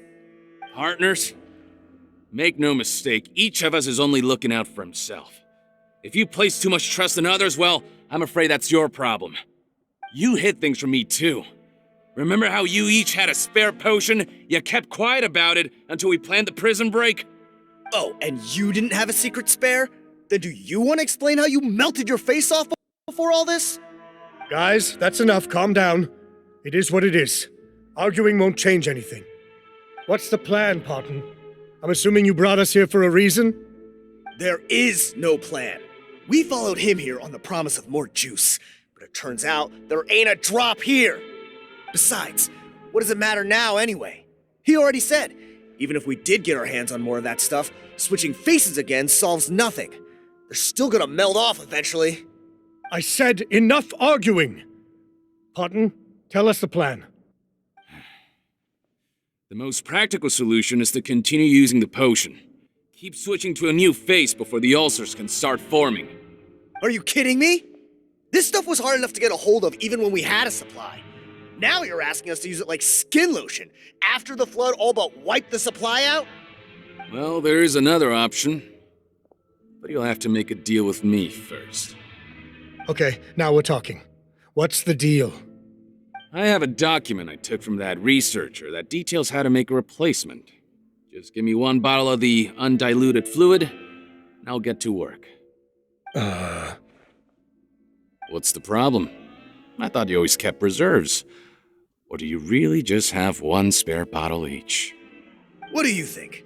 That we were shipping them into the fortress of Meripede by the basket load? Well then, say hello to never showing your marred faces in public again. Ugh, I've heard enough! Get him! Let's see if that document even exists! Freeze! Marashose Phantom! What? Who let them in? Officer Morgan, before anything else, please find out Rawat's status. Rawat? I don't see him. Hand over the hostage now, if you want any chance of avoiding an extension to your sentences. Spare us your condescending attempts to coax us back to our cells. You think we're looking to negotiate? Rawat is dead. Parton?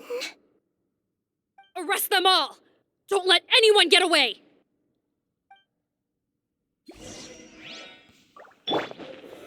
Gather! Shine down! Hey! I swear, it's for medical research. Bow your head.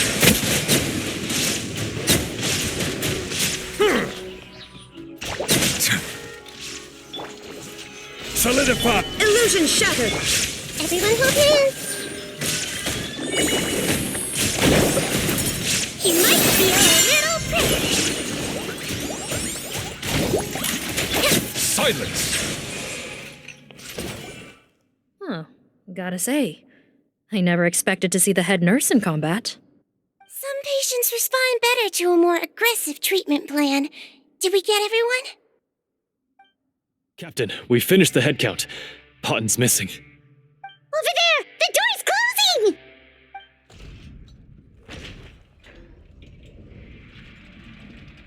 closing! One group trying to arrest me, another trying to hunt me down. Good. I gotta kill two birds with one stone. How did he get up there? There must be a secret passage somewhere. Find it! Don't waste your energy. I already sealed it off. How naive. We have more people outside. If we're not back out by the agreed time, they'll come to our rescue. Well then, you'd better hope they get here in time.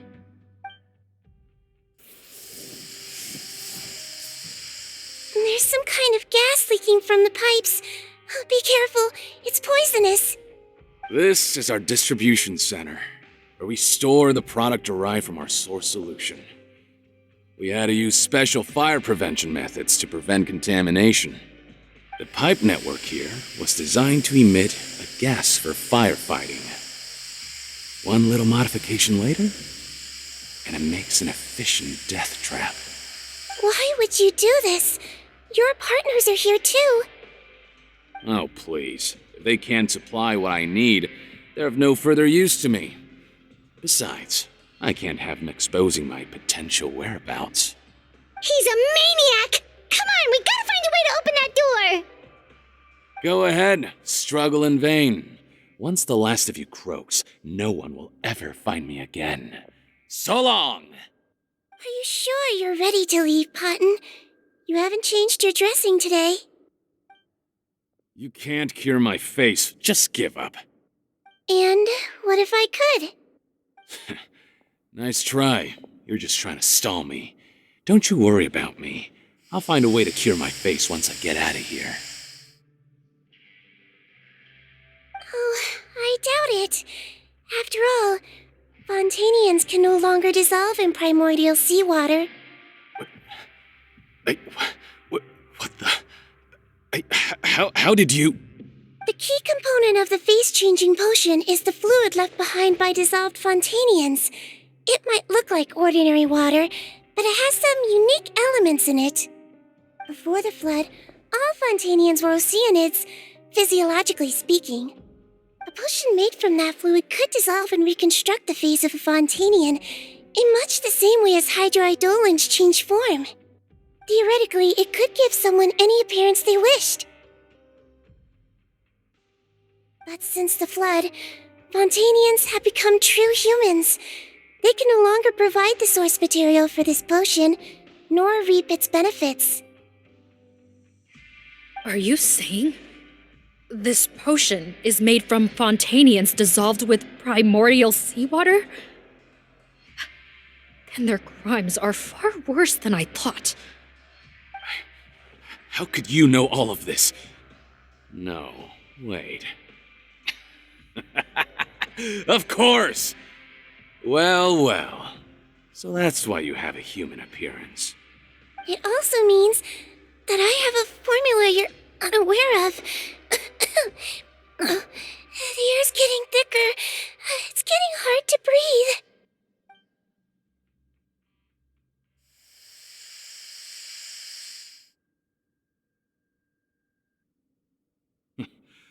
I might get to make a deal today after all. Alright, keep talking. How do you intend to give me the formula? Oh, it's not a formula, but a finished product. I have a bottle of it right here. What? When I tried Rawat's skincare product, I noticed it had a certain special component in it. So I had my friends gather some other ingredients for me, and sure enough, a little experimenting later, I'd produced the potion.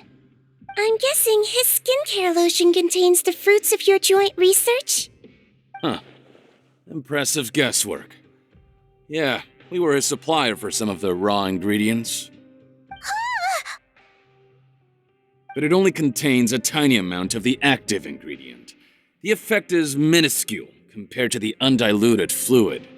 Well, I found a way to reverse the dilution process, giving the skincare lotion a similar effect to the fluid it is derived from. That's impossible. If I tell you some of the ingredients, I think you can figure it out. First, you need to combine tainted hydrophantasm tissue with transoceanic pearls at a ratio of around 3 to 7. Tainted hydrophantasms and transoceanic pearls. I see. Can't believe I never thought of that. So, can we make a deal? Sounds good to me. There's a delivery pipeline beneath this window. Drop the potion in, and I'll release you all. Nope, not trusting you that easily. You're like those naughty kids who try to hide their illness. Open the sluice gate first, then I'll hand you the potion. Even if you're not bluffing, your potion won't cure my face permanently. You really think you have any leverage here?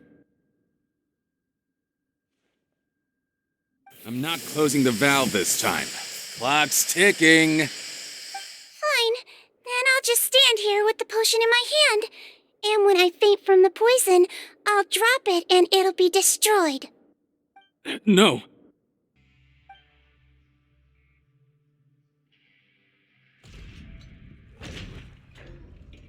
It's open!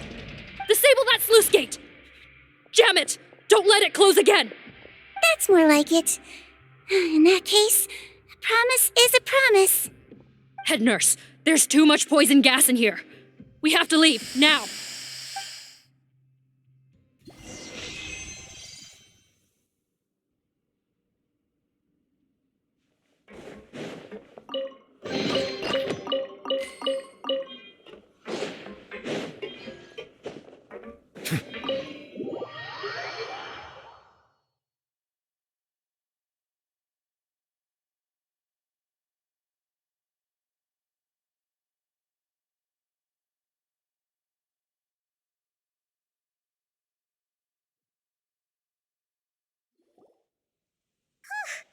That was too close. That button is a real nasty piece of work. Oh, don't be too quick to sit down. Moving around a little will help relieve the soreness. Same goes for you, Traveler. Oh, but Paimon, you should be fine, right? Flying fast is pretty tiring too, actually. Anyway, that's not important right now. Paimon's still shocked to learn that there's a whole criminal operation going on behind that skincare lotion. Shame I ended up giving the improved version to Potten after finally making it for you. I'll make you some more, I promise. No, please don't. Paimon doesn't want to use that stuff anymore. Still, it was a pretty good job that Paimon wanted to buy some in the first place, huh? It ended up saving everyone's lives. That's gotta count for something.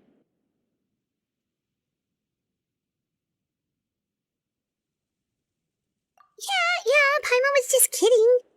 Head nurse, I've done a final head count of our team and the criminals. Everyone's here and doing fine.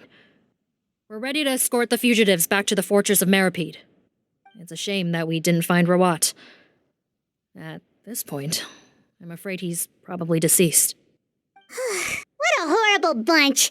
Especially that Potten guy. If he hadn't made good on that deal, we'd all be dead because of him. No, we wouldn't. I always keep a whole bunch of antidotes on me for emergencies, and one of them neutralizes that poison gas. We'd have been fine, even if you hadn't opened the gate. What? Then why did you give him the potion? If this is true, I must concur. Sorry to be blunt, but I think you made a bad decision by handing him that bottle. If he changes his appearance and flees Fontaine, it's unlikely that we'll ever find him. No matter how cooperative his accomplices are when we question them. No, you don't understand. I gave him the potion precisely so we could be sure where he'll go next. What do you mean? We gotta hurry. She won't last much longer.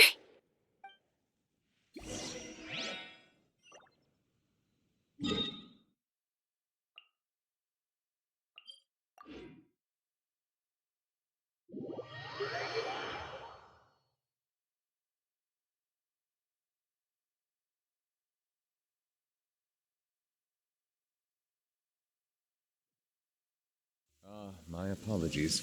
This heavy rain must be quite an inconvenience for you.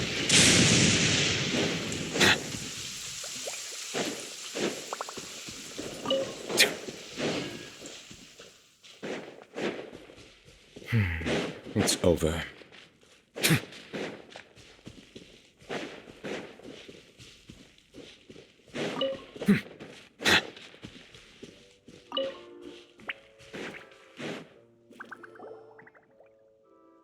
Don't move a muscle. I might be short, but I pack a mean punch. Captain, you're just in time. While I was lying in wait, I spotted this crook snooping around, trying to find a way in. So I detained him. Whoa. His face. Are you... Potten? So this is where you were heading, huh? What? This is how Potten looked before his face was marred.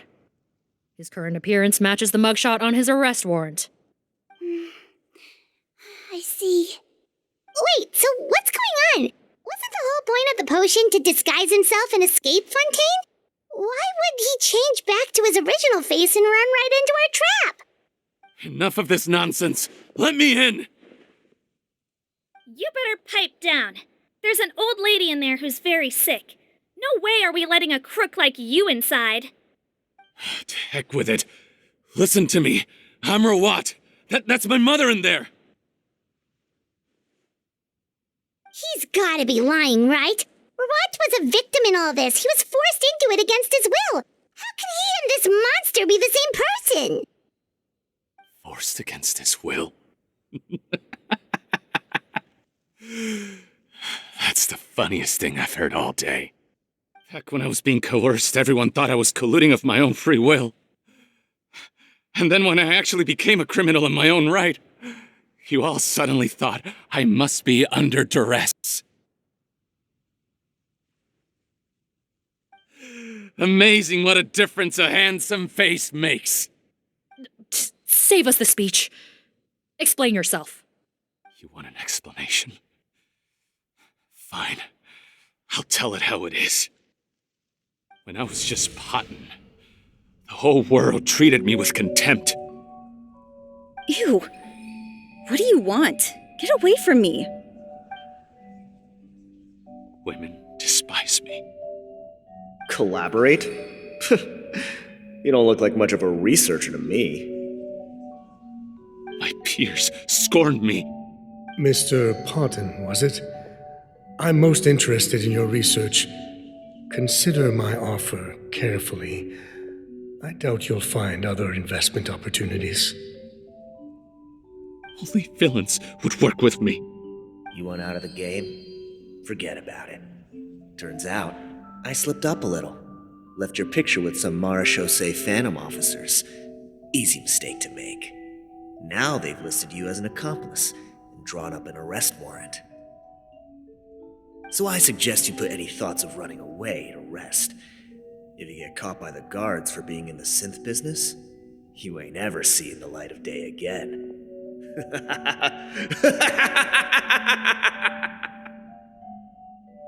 was no way out for me. Until I could stop being Potton. Mr. Rawat, I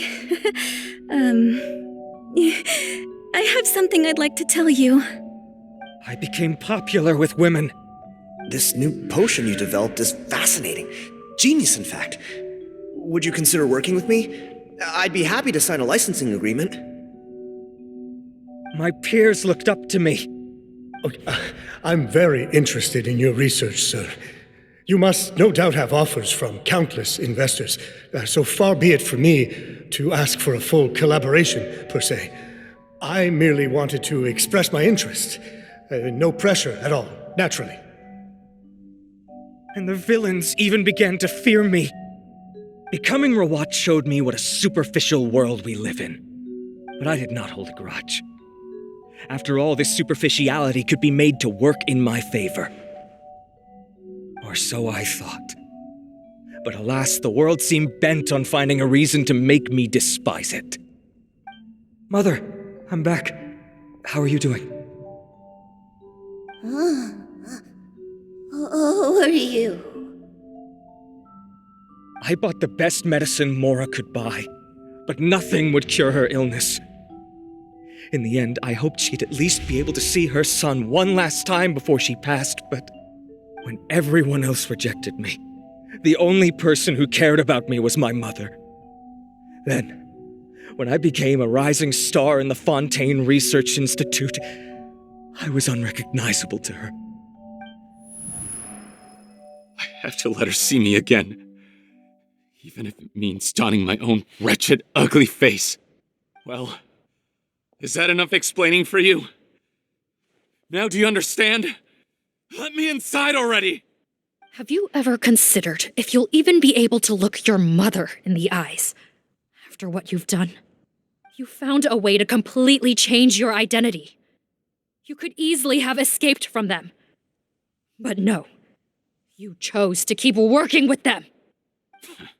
Why would I want to give up on such a lucrative business? The profits were dozens of times that of the synth business, and it was all above board.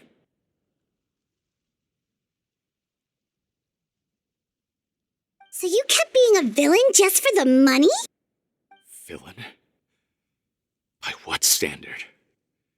Is doing evil deeds really what makes someone a villain in your eyes? Or does it all come down to the way they look? None of you saw a villain when I was wearing my other face, did you? You have no right to judge me! You're all just fake people living in a hypocritical world! I regret nothing! My mother would understand! You're a villain to the core! But especially that tongue! Honestly, I don't see a villain when I look at your current face either. Don't humor me. You don't seem surprised by my confession in the least. How long have you known the truth? I didn't know anything for sure until you chose to take that potion bottle and spare our lives. But if you're asking when I started suspecting you, it was the first time you came to see me at the infirmary. I had to confirm my suspicions. That's why I chose to join this investigation. Are you kidding me? A young, promising researcher and a wretched criminal? What on earth gave you the idea that they could be one and the same person? Well, there were no visual clues. This potion's face-changing effects are very powerful.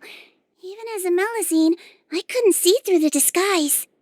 But I believe I understand humanity a little better than most of my kind.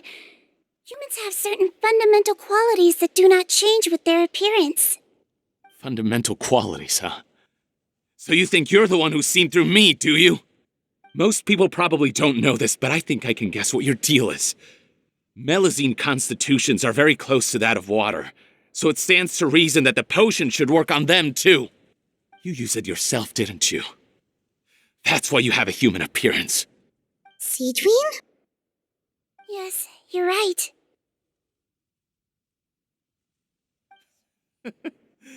I'll bet it was back in the days when Melusines were discriminated against because of their appearance. It was either carry on living in the gutters as part of an alien race cast out by humanity, or become the head nurse of the fortress of Meripede, revered by all. Not a hard choice to make. It's a no-brainer. So you see, you and I were the same.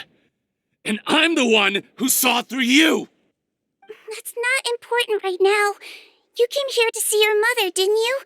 Well, I can grant you your wish. Huh? Head nurse, I'm not sure that's a good idea in his current state. Don't worry. Back in the warehouse when I traded the potion for our lives, I was doing it to test him. He was willing to risk sacrificing his only chance of escaping capture by opening the gate in exchange for the potion. Also, he could see his mother again. If nothing else, his concern for his mother is genuine. I see. So before you arrest him, please allow him to see his mother one last time. The Traveler and I will accompany him. You have nothing to worry about. All right. I understand.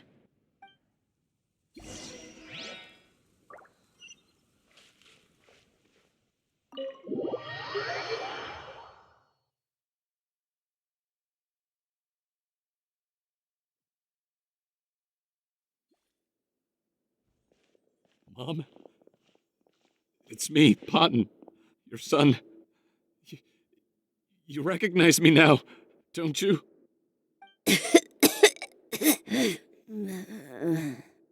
Mom, what's wrong? I'm sorry, but I have some bad news. I examined your mother last time we were here, and it appears that due to her prolonged fever, she's lost her eyesight. What? Your appearance no longer has any bearing on her ability to recognize you. But there are always other ways to remind our loved ones who we are. Wouldn't you say? No, it can't be. Please, Mom, open your eyes. It's me, your son, Potton. If you really can't see my face, then here, take my hand. Tell me you feel your son's hand. I've done so much to get to this point. Please, you have to recognize me. No. temperature of his palm must have changed. I'm sorry. It seems I couldn't bring him back to you after all.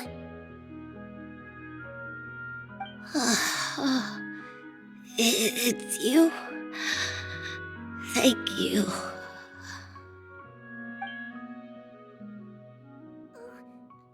Of course. Mom! Why will you answer her and not me? Why? Why? No more questions, Potton. She's gone. Mom? Mom? I'm sorry to say this, Potton, but you and I are not the same.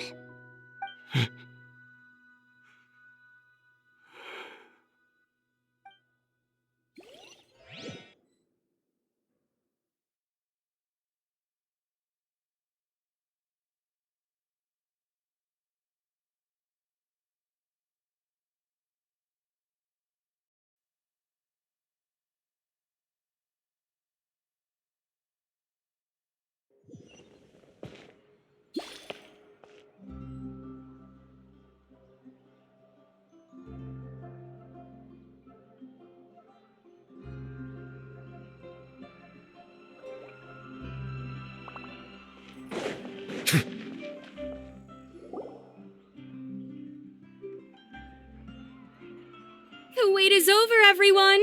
The sale of our new skincare product, Romaritime Essence, will now begin. Another skincare promotion! And it's selling as fast as last time. Wonder what people would think if they knew what was in the last batch. Oh, Sigewinne's here too! Hey, Sigewinne! Oh, Traveler Paimon, hello! Oh, I hope you two got a good rest yesterday after all your hard work. Of course! Nurse's orders, right? Anyway, are you here to take notes for your next article? Actually, I'm mostly here to help Officer Morgan wrap up yesterday's case. Ah, that reminds Paimon. That stuff sold like crazy, didn't it? Is it gonna cause huge problems? Nope, there's nothing to worry about. Unless modified, Butterfly Dew is an excellent skincare product that's completely safe to use. Besides, officers have already retrieved all Butterfly Dew purchased on the market. Now it's just a matter of disposal. After consulting Monsieur Nervulette, I came up with a way to neutralize any harmful effects, so it'll evaporate naturally without polluting water or soil.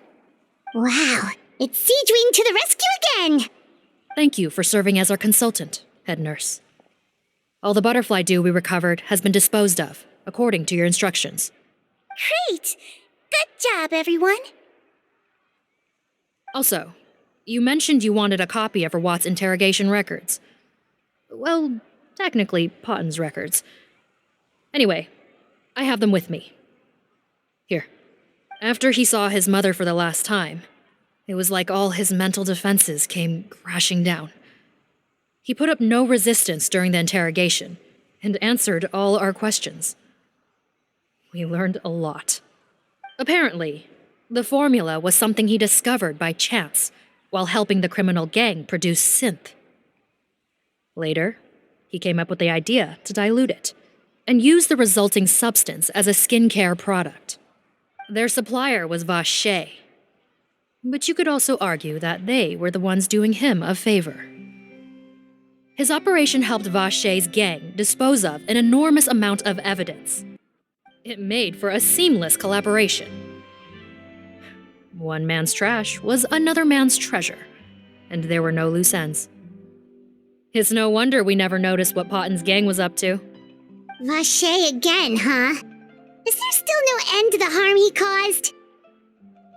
Make no mistake, the crimes of Vache and his accomplices will come to an end. It's only a matter of time. Since the flood cut off their supply of primordial seawater, they've been forced to resort to riskier methods, like using their private reserve to attack people on the street. Naturally, those attempts all ended in failure. After receiving numerous reports, we were able to zero in on the gang, and eventually round them up. That sounds more like it. Based on what he told us in his confession, we pretty much had him backed into a corner, even though he made a point of distancing himself from the gang while disguised as Rawat. He tried to throw us off his tail by reporting his accomplices, giving him enough time to transform back into Potton and see his mother one last time. But there was one thing he hadn't anticipated. Even though Potton had been missing for a long time, we were very much still on the lookout for him. So the moment he appeared in public after changing back to his original appearance, we caught him. So he tried this once before, huh? Guess he really did want his mother to see him again. But in the end... Looking at the interrogation records, it seems like he spent the first sum of money he earned as reward on his mother's treatment. Yes, which is why I suspect that his initial motive for using the potion was not personal greed, but a desire to become somebody who had the power to save her. Even so, he went too far. In the end, he got what he deserved. I understand. Thank you for bringing me these records. Why did you want them anyway? Potton was one of my patients, so I need to put together a medical file for him.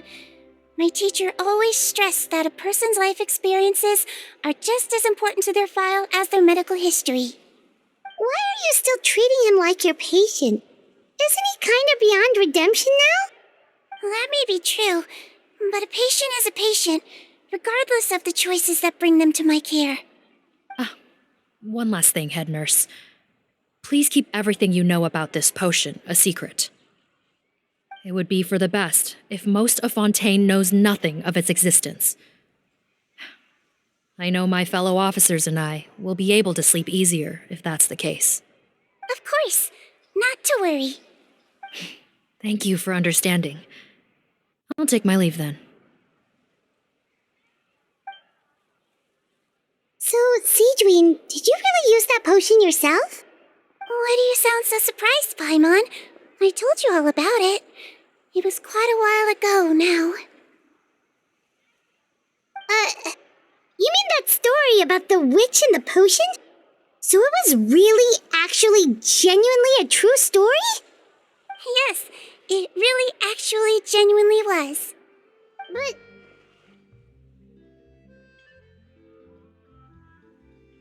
I know. There are some secrets I can't tell anyone about. But considering everything we've been through together, I know I can trust you with them.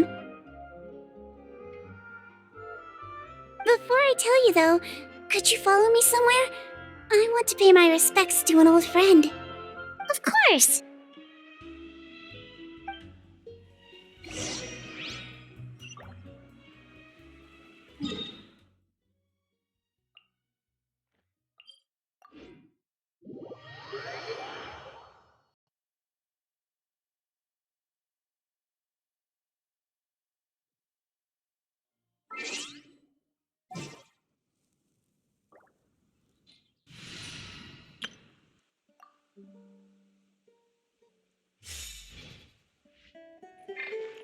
Make my escape.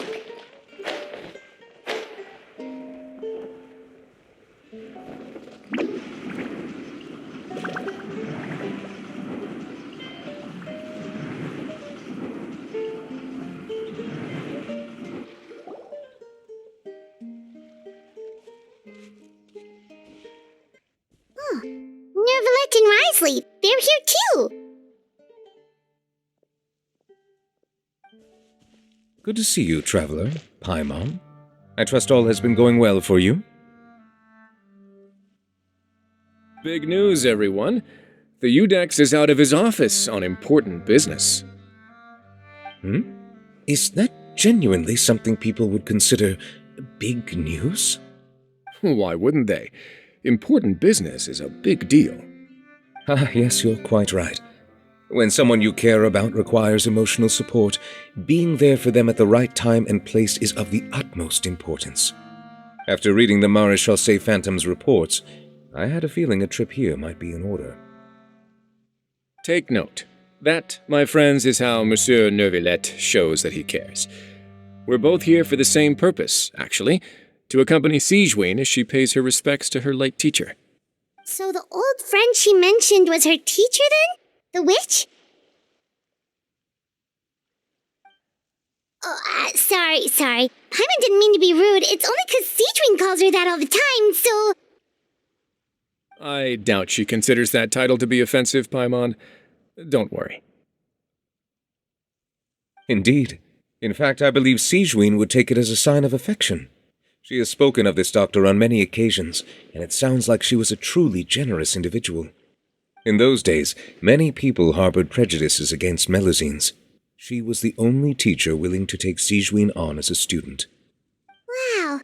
It's really nice of you two to be here for Sigewinne. Guess you guys really look out for your younger colleagues, huh? Younger colleague? Well, that might be true for the Udex, but I'm not sure I can say the same.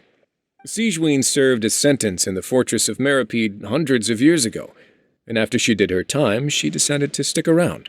She's been an integral part of our administration ever since. Strictly speaking, the head nurse has been around longer than most people in the fortress, myself included. Pretty sure that makes me the younger colleague. She served a sentence?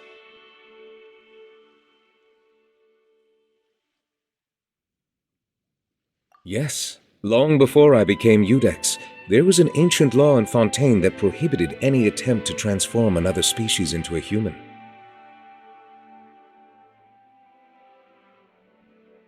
Initially, I and most researchers believed this law to have been imposed due to ethical concerns. But now, it seems more likely that the law was nothing more than an insurance policy, a way for Egeria to ensure that her people would remain insulated from the truth, thus enabling them to lead more straightforward, happier lives. Ignorance is bliss, as they say. Sigewinne had her reasons for choosing to obtain a human form, but the act was nonetheless in clear violation of the law. Could you tell us a little bit more about what happened back then? Certainly. Sigewinne does not object to her close friends learning about her history. In fact, I first learned of it myself because she confessed the truth to me of her own volition.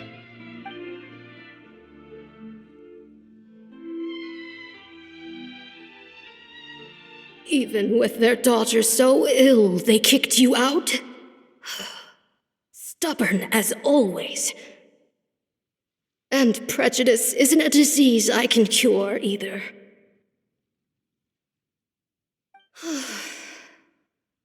Shame that I don't have the energy to get over there. You're laughable, you old witch. You want to save everyone in Fontaine, but you can't even save the patient before you.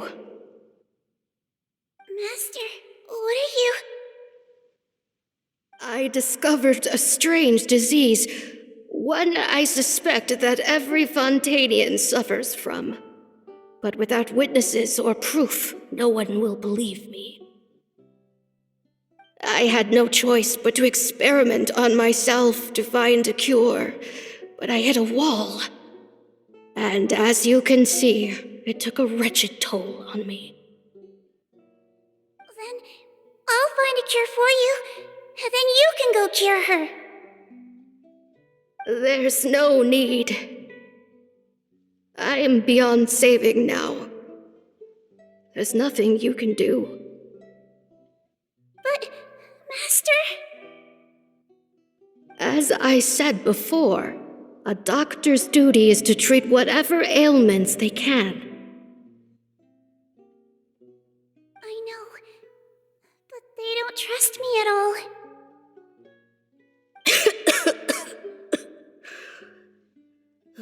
That girl.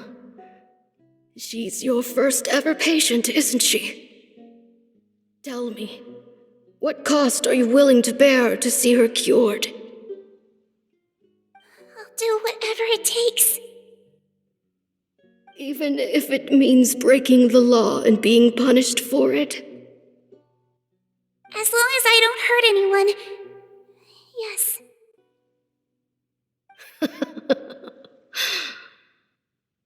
spoken like a true student of mine.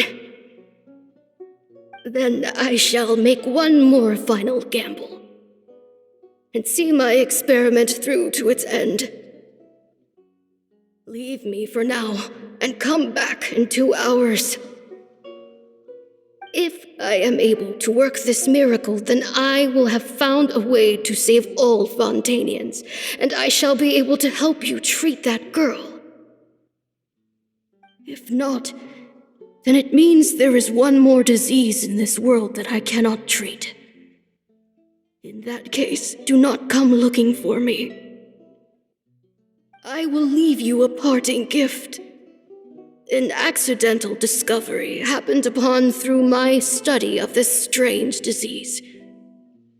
It has little use, but it will at least help you cure this one patient you can reach.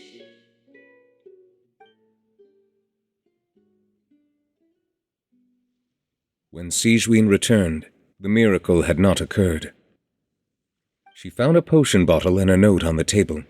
After using the potion as instructed, she gained her current form, breaking Fontaine's law in the process. And after I had confirmed the veracity of the events, I gave my verdict. So that's what happened. I fear Sigewinne only understood the full story after the truth about the dissolution of Fontanians was uncovered. When I reflected on all this with that knowledge in hand, I felt a deep sense of regret. As I use the law to uphold justice, there are times when I cannot help but acknowledge its ruthlessness. After the final details of the events surrounding Sigewinne's transformation came to light, I checked several sources and, thankfully, the legal code does not require Sigewinne to shoulder any additional punishment. Wonder how she feels about all this. Since she invited you here, I imagine she intends to speak of these matters with you, no?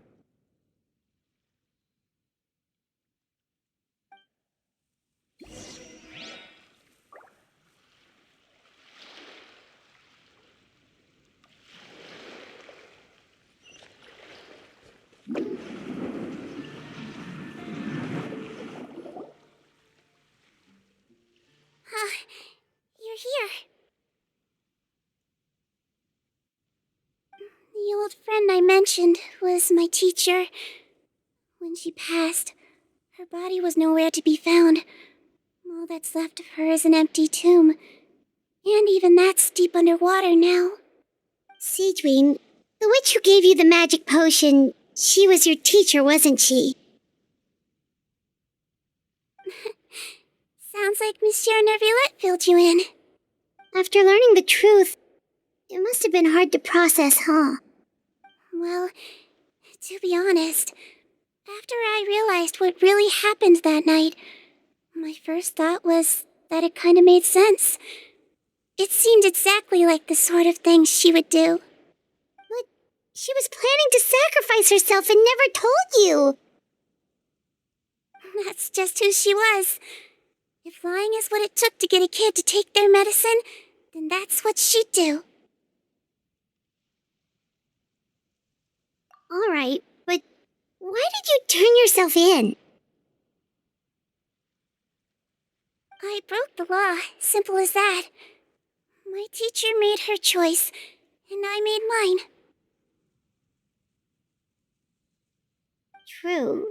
It's just the way Potton framed it when he was asking you all those questions, it made Paimon really mad. You don't like him at all, and everything Neuvillette said confirms that. And yet, you were still convicted and thrown in prison. It just feels so unfair. Unfair? I happen to think just the opposite. If I hadn't served that time, I'm not sure I would have been able to stay strong when he was questioning me. What makes you say that? I knew you'd be curious. Let me tell you a story.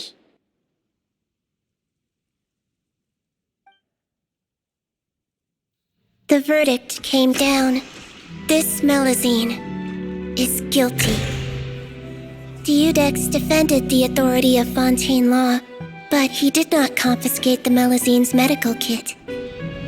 And so, the fortress of Meripede gained a new little doctor. She still wore her hood and raincoat, even though it never rained in the fortress. Perhaps thanks to her human appearance, no one refused her treatment. She treated more and more patients, and her sentence grew ever shorter. Finally, the people of the fortress could not live without her, and though her sentence ended, she did not leave them either. Then one day, she received an invitation from the outside world. The location seemed familiar, and when she arrived, an old lady was waiting for her. She saw right through the Melizine's disguise, but didn't reveal it. Instead, she asked a question. Tell me, why do you think you gained the respect of so many people, despite being a Melazine? Because I look like a human? It's been 50 years, Sigewinne, and you haven't aged a day. I think everyone knows you are not human. I finally found you, after all these years. I still remember, you know. It was you who saved me that night. But how? I was no longer a Melazine by then. Does it really matter if you're human or Melazine? I remembered the warmth of your palm. It's quite unmistakable. And you know what? It hasn't changed one bit. You don't have to hide anymore, Sigewinne. These days, everyone wants to make friends with Melazines. And I think that it's all because of you. I'm sorry I couldn't say this until now, but thank you, Dr. Melazine. Now that's an ending Paimon can get behind. After hearing everything Potten said, I wanted to tell him that it didn't matter who he looked like on the outside. But it was too late. The warmth in his palm had already disappeared. I tried to treat him, but the roots of his problem had nothing to do with his face. I understand. Thanks, you two. I appreciate you being here for me while I talk this through. Oh, it's nothing. Our pleasure. Oh, there's one more reason I invited you here. It's about time I finally give you what I promised. In order to restore the appearances of the face-swapping victims, the Marechaussee Phantom gave me special permission to make a few bottles of that potion. And I made one extra just for you two. We don't need it though. Shouldn't we destroy it? Well, even if you chose to destroy it, I still thought I should give it to you first. You two did so much for me. How could I break my promise? Well, fair enough, but anyway, Paimon's definitely not interested in this stuff anymore. Still, if this is the very last bottle in all of Teyvat, getting rid of it would feel like kind of a waste. Maybe we can give it a special meaning somehow. Oh, Paimon's got it! Melazine physiology wasn't affected by the Great Flood, right? So that means the potion should have a permanent effect on you. In that case, what do you say, Sigewinne? Ever thought about transforming back to the way you used to look? After all, from a Melazine point of view, Paimon bets Melazines look the cutest of all. Paimon, after everything, do you really think it matters whether I'm Melazine or a human? Well, what was Paimon thinking? You made up your mind a long time ago. Yeah, let's just destroy this thing. Leave it to me.